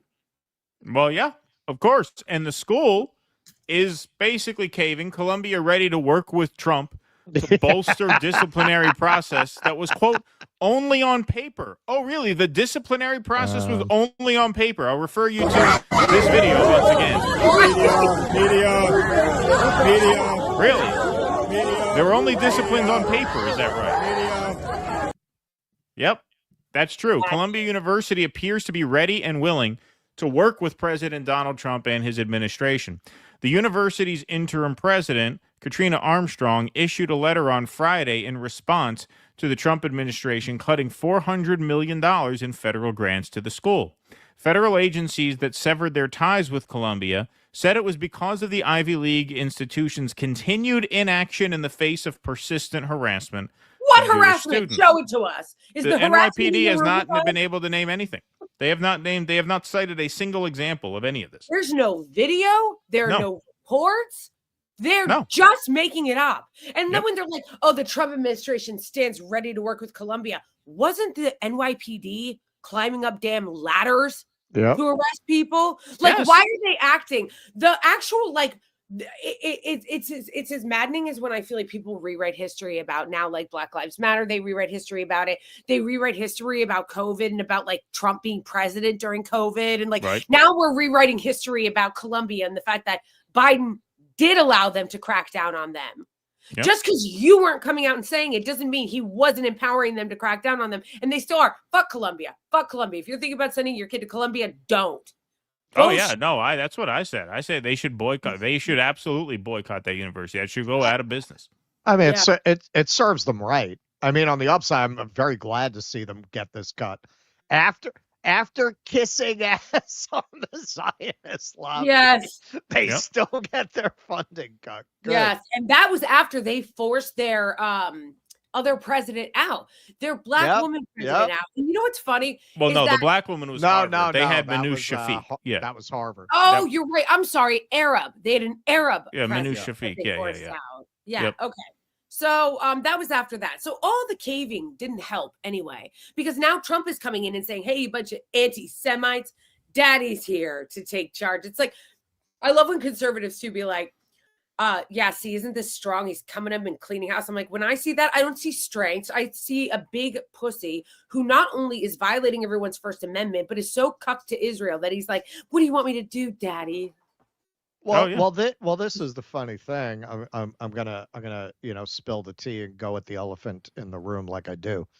A lot of MAGA are not fond of our people. Not meaning yours. I don't know what you are, but me and Keaton's people. A lot of them are fucking anti-Semites. Not all of them. Wait, are you guys both Jewish? Yeah. Well, Keaton's a daywalker. I'm half. What daywalker? Yeah. What does that mean? What does that mean?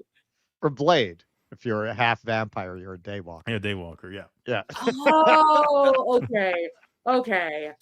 See, I can't always tell. Like, see, if I wanted to be anti-Semitic to you guys, I would have walked right by you. I wouldn't have known. That's true. We would have gotten away with it. We would have gotten off easy. You guys are gonna have to wear a giant Star of David necklace, like Michael Tracy, or maybe a yellow star. Yeah, right. Oh, like Michael Tracy had the bling with him. Yeah, the bling. Yeah. A lot of them are anti-Semitic, and that's been part of the problem they've had selling this to them, even though they'll go along with anything else. So now this angle is working better. If you make it an anti-elite Ivy League college student, woke student angle. And like I said, they've been trying to push the woke thing for a while. It hasn't quite been clicking. It seems like finally a lot of Trump supporters have been able to square this circle that they're really not, a lot of them, not all of them, a lot of them are not crazy about Jews. And that's what Madison Square Garden, I was outside the big Madison Square Garden rally, and you had a bunch of Hasids who were, and a lot of Hasids are anti-Israel, but some of them are not. So these were, or they were Orthodox, holding up the Israeli flags. And the vibe of the Trump supporters around them was like, the boss wants us to put up with this shit. I guess we will. Right. But they were not down with it. But if you sell it to them as, yeah, we're going to fuck up Colombia. We're going to fuck up the kind of people who go to Colombia. That's the way to sell it to them. That's why I think this particular element is getting more traction than I've seen other attempts to get them on board with this have. Right. So going on. Sorry. No. Go ahead. Okay.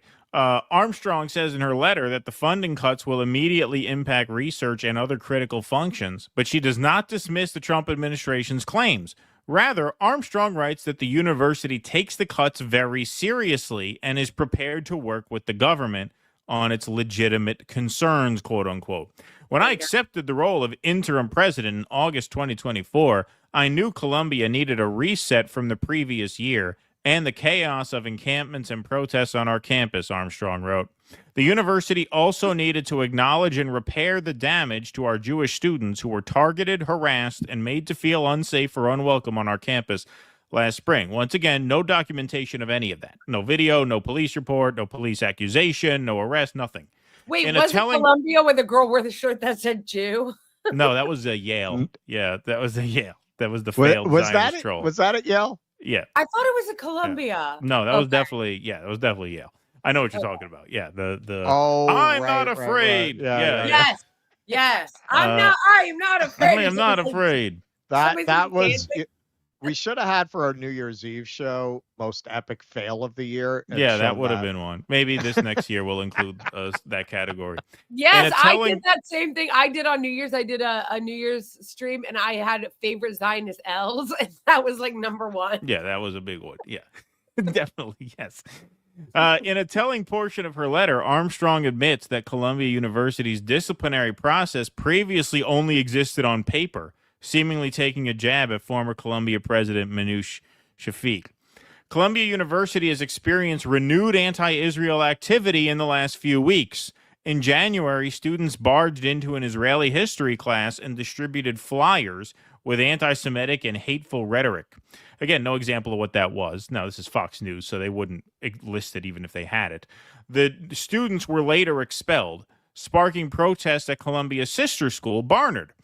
Multiple protesters were arrested after they took over the Barnard College library in protest of the expulsion. And this tweet gets to what you guys are saying, and I share that sentiment. Despite being the most aggressive school in disciplining students, the Trump administration has withdrawn funding from Columbia. This should be a lesson to schools everywhere that no matter how much you appease Zionist moneyed interests, it will never be enough for them. Yes, they were horrible. They sicked the police. I mean, I don't know if this was a record. I heard people comparing this to 9/11 in terms of the amount of police deployed for no threat of violence whatsoever. Like an insane amount. I mean, there's video all over the place of just a line as far as the eye could see of police vehicles. So, yeah, like they bent the knee completely. They should be boycotted completely. I said that last year. I said this campus should be empty come the fall. They shouldn't even have a semester now. Who would want to go to this school now? And you know who? Like it's just what a horrible place. What a betrayal of like what a university is supposed to be. Yeah, yeah. And these are the same motherfuckers that'll sit there and brag about their rich history of protest and open debate and thought. And then it's like, yeah, you know, it's always easy to talk about the past and what you would have done and celebrate the heroes once they're already dead. It's always easy to do that. But at the time that it's actually happening is what you would be doing then. So I don't need to hear Colombia talking about their history of rich protests and how they opposed South Africa's apartheid way too late when this is how they're handling all of this now. Expelling students, sicking the cops on them in the most like draconian, psychotic ways, and then expelling them and saying anti-Semitic literature, more like they were probably like giving out things that said like Israel's an apartheid state, which it fucking is. Right. And then they had a meltdown and said it was anti-Semitism and they were feeling unsafe. Right. Where's Barry Weiss? Wasn't this her beat? Oh, well, yeah, forget about that. But no, it's funny you mentioned how they're very proud of their rich history of protest because that just triggered a memory. We did a segment on this where they apparently scrubbed an essay from their website that wrote favorably of the 1968 occupation of Hamilton Hall. Yeah, it was a Vietnam era occupation of Hamilton Hall. And there was an entry in their archives, whatever, you know, here's a cool looking dog. Are there two dogs? Oh, yeah. Dogs. I do, yeah. Sorry. If I don't like do what they want, they'll cry. Oh, yes. Kids are the same way. Yeah, I am subject to them. Yeah. Yeah, that's how it goes. No, but they scrubbed an article from their archives that spoke favorably of the kind of protest that these students were engaged in. It's all bullshit.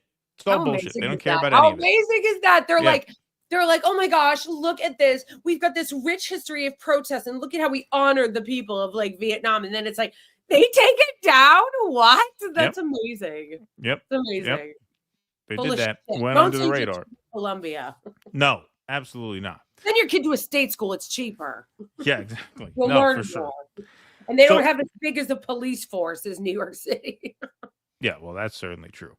So in addition to the Trump administration defunding Columbia University, they have also apprehended one of these student protesters. So it looks like we're going to have our first student deportation. Looks like our first person who was here legally as a permanent resident, but who expressed wrongthink about Israel-Palestine, it seems like they are deportation bound unless the courts can intervene.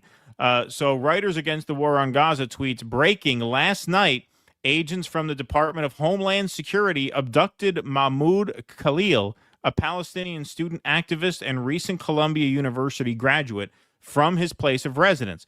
He is currently being held in ICE detention. So this is the press release from Writers Against the War on Gaza. Columbia University student activist detained by Department of Homeland Security following threats of deportation of pro-Palestinian students. The arrest comes on the heels of the Department of State's announcement that it plans to deport students affiliated with pro-Palestine protests. The student, who is Palestinian, is a lawful permanent resident of the United States. On March 8th, Department of Homeland Security agents arrested Mahmoud Khalil, a Palestinian activist and recent graduate student at Columbia University, at his place of residence, an apartment building owned by the university. The DHS agents said that the U.S. Department of State had revoked Khalil's green card. At approximately 8:30 p.m. Eastern, Khalil and his wife, a U.S. citizen who is 8 months pregnant, had just unlocked the door to their building when two plainclothes DHS agents forced their way in behind them. The agents initially refused to identify themselves, instead asking Khalil to confirm his identity before detaining him without explanation. The agents proceeded to threaten his wife, telling her that if she remained by his side, they would arrest her too. Later, the DHS agents stated that the U.S. Department of State had revoked Khalil's student visa, despite the fact that he has a green card, not a visa, and is a lawful permanent resident. Right. He's married to a U.S. citizen. Yeah. No, this is just blatantly illegal. So anybody who wants to say that these people are not fascists and that the people who support this are not fascists can just eat shit. Like this, they are clearly fascists. That is exactly what these people are. And anybody who signs off on this is a fucking fascist themselves. I'm sorry if that hurts people's feelings. I didn't soft pedal it with the libs. I'm sure as hell not going to soft pedal it with these fucking pieces of shit who would advocate for a policy like this. An agent showed Khalil what he claimed was a warrant on his phone. Khalil's wife went into their apartment to retrieve his green card while the agents remained with Khalil downstairs. When she returned, advising them of Khalil's legal status and presenting them with Khalil's green card, one agent was visibly confused and said on the phone, "He has a green card." However, after a moment, the DHS agent stated that the State Department had, quote, revoked that too. Khalil's wife then phoned his attorney, who spoke with the agents in an attempt to intervene. When Khalil's attorney requested that a copy of the warrant be emailed to her, the agent hung up the call. Khalil is currently being detained in U.S. Immigration and Customs Enforcement custody at 26 Federal Plaza, pending an appearance before an immigration judge.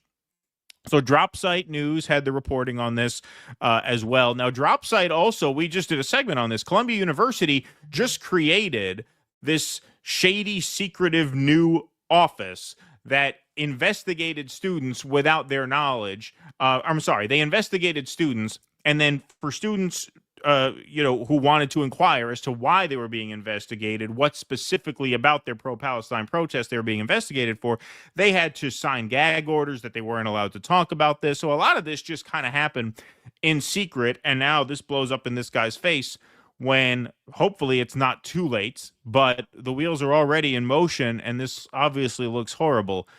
So they had the reporting breaking: DHS detains lead negotiator of Columbia's Gaza Solidarity encampment after online campaign by pro-Israel groups. Yes, he was very active in these protests.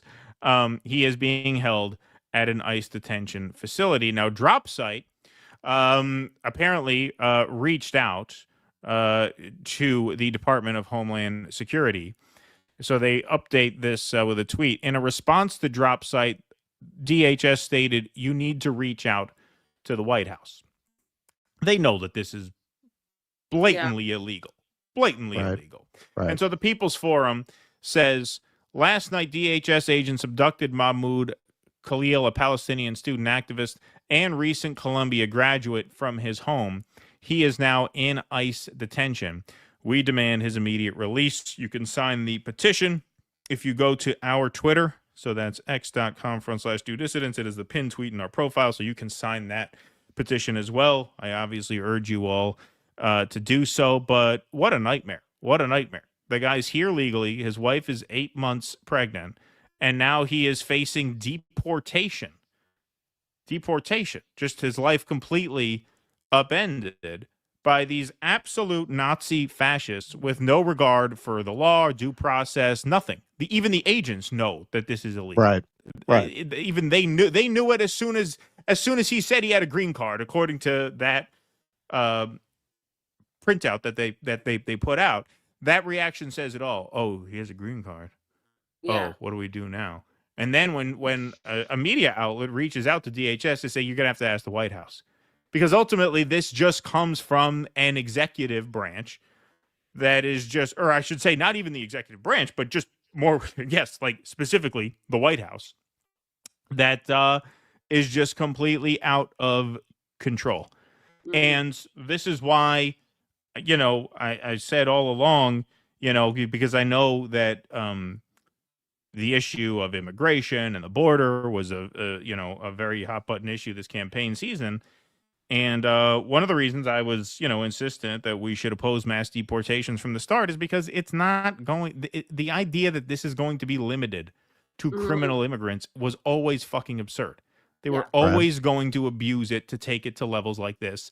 And now here you are, the first victim of just like I said, a blatantly illegal deportation. People here on student visas have First Amendment rights. It's not, well, why should you be here? You hate the country. He's not even on a student visa. No, he's married on a to green a U.S. card. citizen. Yes. He has a green card. It's a legal permanent resident. This is a great example of I didn't speak for the trade unionists because I was not a trade unionist. Right, exactly. Like that once you that's what I said.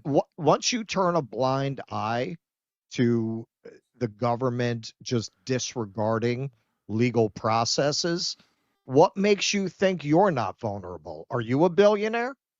Are you in a position where you can buy your way out of trouble? Well, right, then you're vulnerable, sunshine. Right. And what makes me lose my mind about this is that these are the same people that aren't going to stand up for this guy and say that this is outrageous and unacceptable and abuse of power, a violation of the First Amendment, of all of our laws, of due process. These are the same people that were screeching and wailing over Donald Trump not getting his due process because if it could happen to him, it could happen to you. So it's like you guys are concerned when a rich guy's in trouble. But you're not concerned when a regular person who isn't powerful, who isn't rich, who isn't famous, who wasn't the president, this happens to him. No, this is the person that all you people screeching about Trump and his due process should be focused on. People like this who don't have power. Trump doesn't need your help. It's like, where are the lawyers? Where are the lawyers? Where are the lawyers? Where's the ACLU? Okay, like what the fuck? Yeah, Fire just put out a statement about this. Fire's been very good on this. They put out a statement about this earlier in the evening. But yeah, I mean, this is going to be a major struggle here because this is, there was no question it was going to happen. I knew Trump wasn't bluffing when he said they're going to deport student protesters who are not. Like I said, in this case, he's married to an American citizen. So this is an extreme example by the standards of what we could expect. Mm-hmm. But no, I mean, this is exactly what they are going to do. And this is just, this undoes this single act really, just undermines any free speech argument you can make on behalf of these people. This is just as outrageous a violation of the First Amendment as you could possibly think of. What if he was criticizing his own government? Is he allowed to criticize America in America? Yeah, you wouldn't deport him for criticizing America. Well, but that's next. That's next. From the day they passed the Patriot Act, I've been saying eventually they're going to start to use that to accuse domestic protest and political activists of being terrorists. And these are just the guys to do it.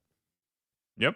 With absolutely zero respect for civil liberties, absolutely zero respect for the First Amendment, zero respect for the right to dissent. They don't believe in the right to object to your government. They really don't. They don't have any recognition of that whatsoever.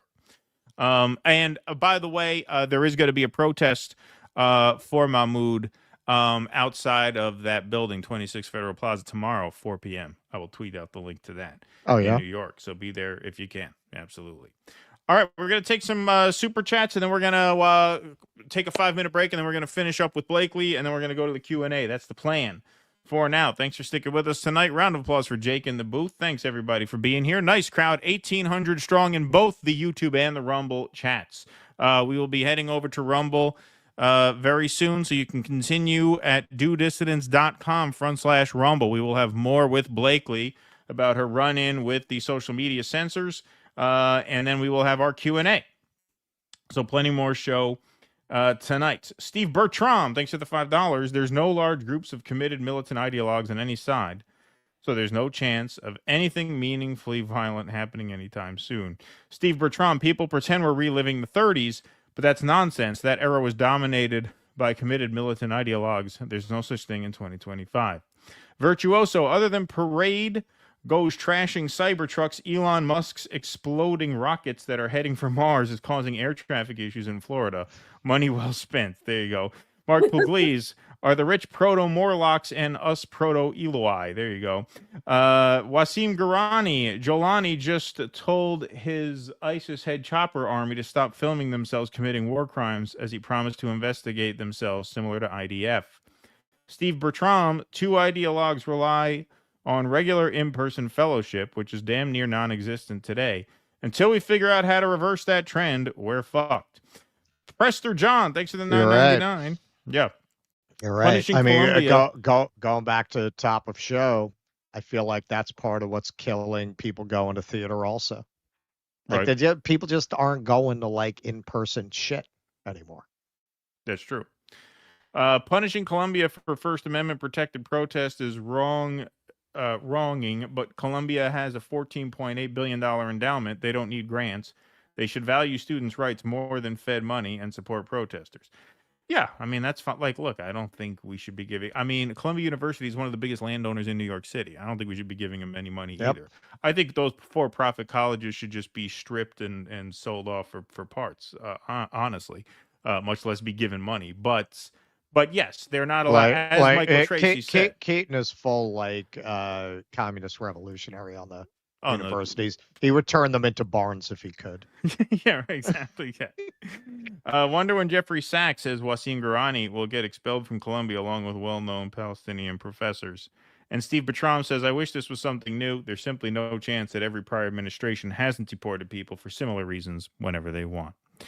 Raven Laz, who better to push Clintonian messaging than actual Clinton? Could 2028 finally be Hillary's year? Ha ha. Just like Trump came down the escalator, Hillary comes out of the woods to announce her run.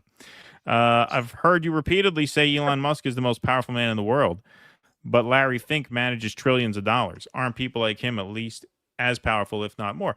They do yes, they have tremendous influence, but now Elon Musk may as well be the president. Like, he may as well have military powers at this point. Right. Like, you know, when you are joined at the hip with the guy who, you know, is the commander in chief of the biggest army in the world. Yeah, I would think that makes Elon number one.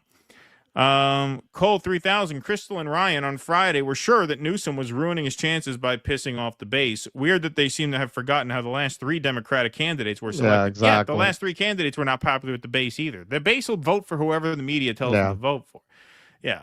I think Newsom has more problems. The base is also very self-hating, right? And they're always dying to make friends with people like the Cheneys. They love that idea. Yeah, you know what? I guess we were wrong about some things. You know, Bill Kristol has some really good arguments. Yeah, they love that shit. They love that. They eat that up. Oh, yeah. V. Netzels bomb. Hey, do dissidents, do you guys only do the Rumble Premium or do you have a separate membership platform? Well, we're on Locals, so you can click the join button right underneath the video player, and that takes you to our Locals. So that's one membership platform that's linked with Rumble, but yeah, absolutely. Luigi Vaccine Pew Pew. I bet they're redacting victims as code for them saying the people Epstein was blackmailing were the victims. Just the thought of how they can cover this up. All right, folks, we're going to take the rest of our Rumble rants over on the Rumble side. So we're going to close all of our other streams, and we are going to continue with Blakeley. Sorry to keep you so long, Blakeley. It'll probably be about 15 minutes over there. That makes sense, right? We'll talk about your censorship run-in. Yeah. Don't apologize. I'm cool. I'm chilling. I'm having a good time. Sounds good. Having a good time with you. So, and on the intermission, we have a little bit of the curse of the starving class Q&A with Philip Seymour Hoffman's son making some very interesting observations about his character's relationship to his father. That's right. All right, folks. So we are going to continue the show over at Rumble. So for those watching on YouTube now, please make the switch over there. We have more with Blakeley plus your calls. Let me just clarify. His character's relationship to his father, not his. Right. But you could read it both ways. You could read it both ways. Right. Yes. So dudissidents.com/Rumble. We are going to take a 5-minute break. We're going to close our YouTube stream. We will be continuing exclusively on Rumble for the rest of the show with Blakeley. Plus, we will take your calls after the conclusion of the program. Thank you very much for being here with us so far. We hope you'll join us on Rumble in about 5 minutes. If you're not going to join us on Rumble for the Q&A, follow Blakeley's Rumble channel. I am Blakeley on Rumble. That's the big point of having Blakeley here today, is to push that Rumble channel. Because Blakeley was demonetized on YouTube. So we're going to talk a little bit about that and take your calls after 5 minutes. Until then, thanks very much for being here tonight. Be safe, everybody, and be well. Courage! Please clap.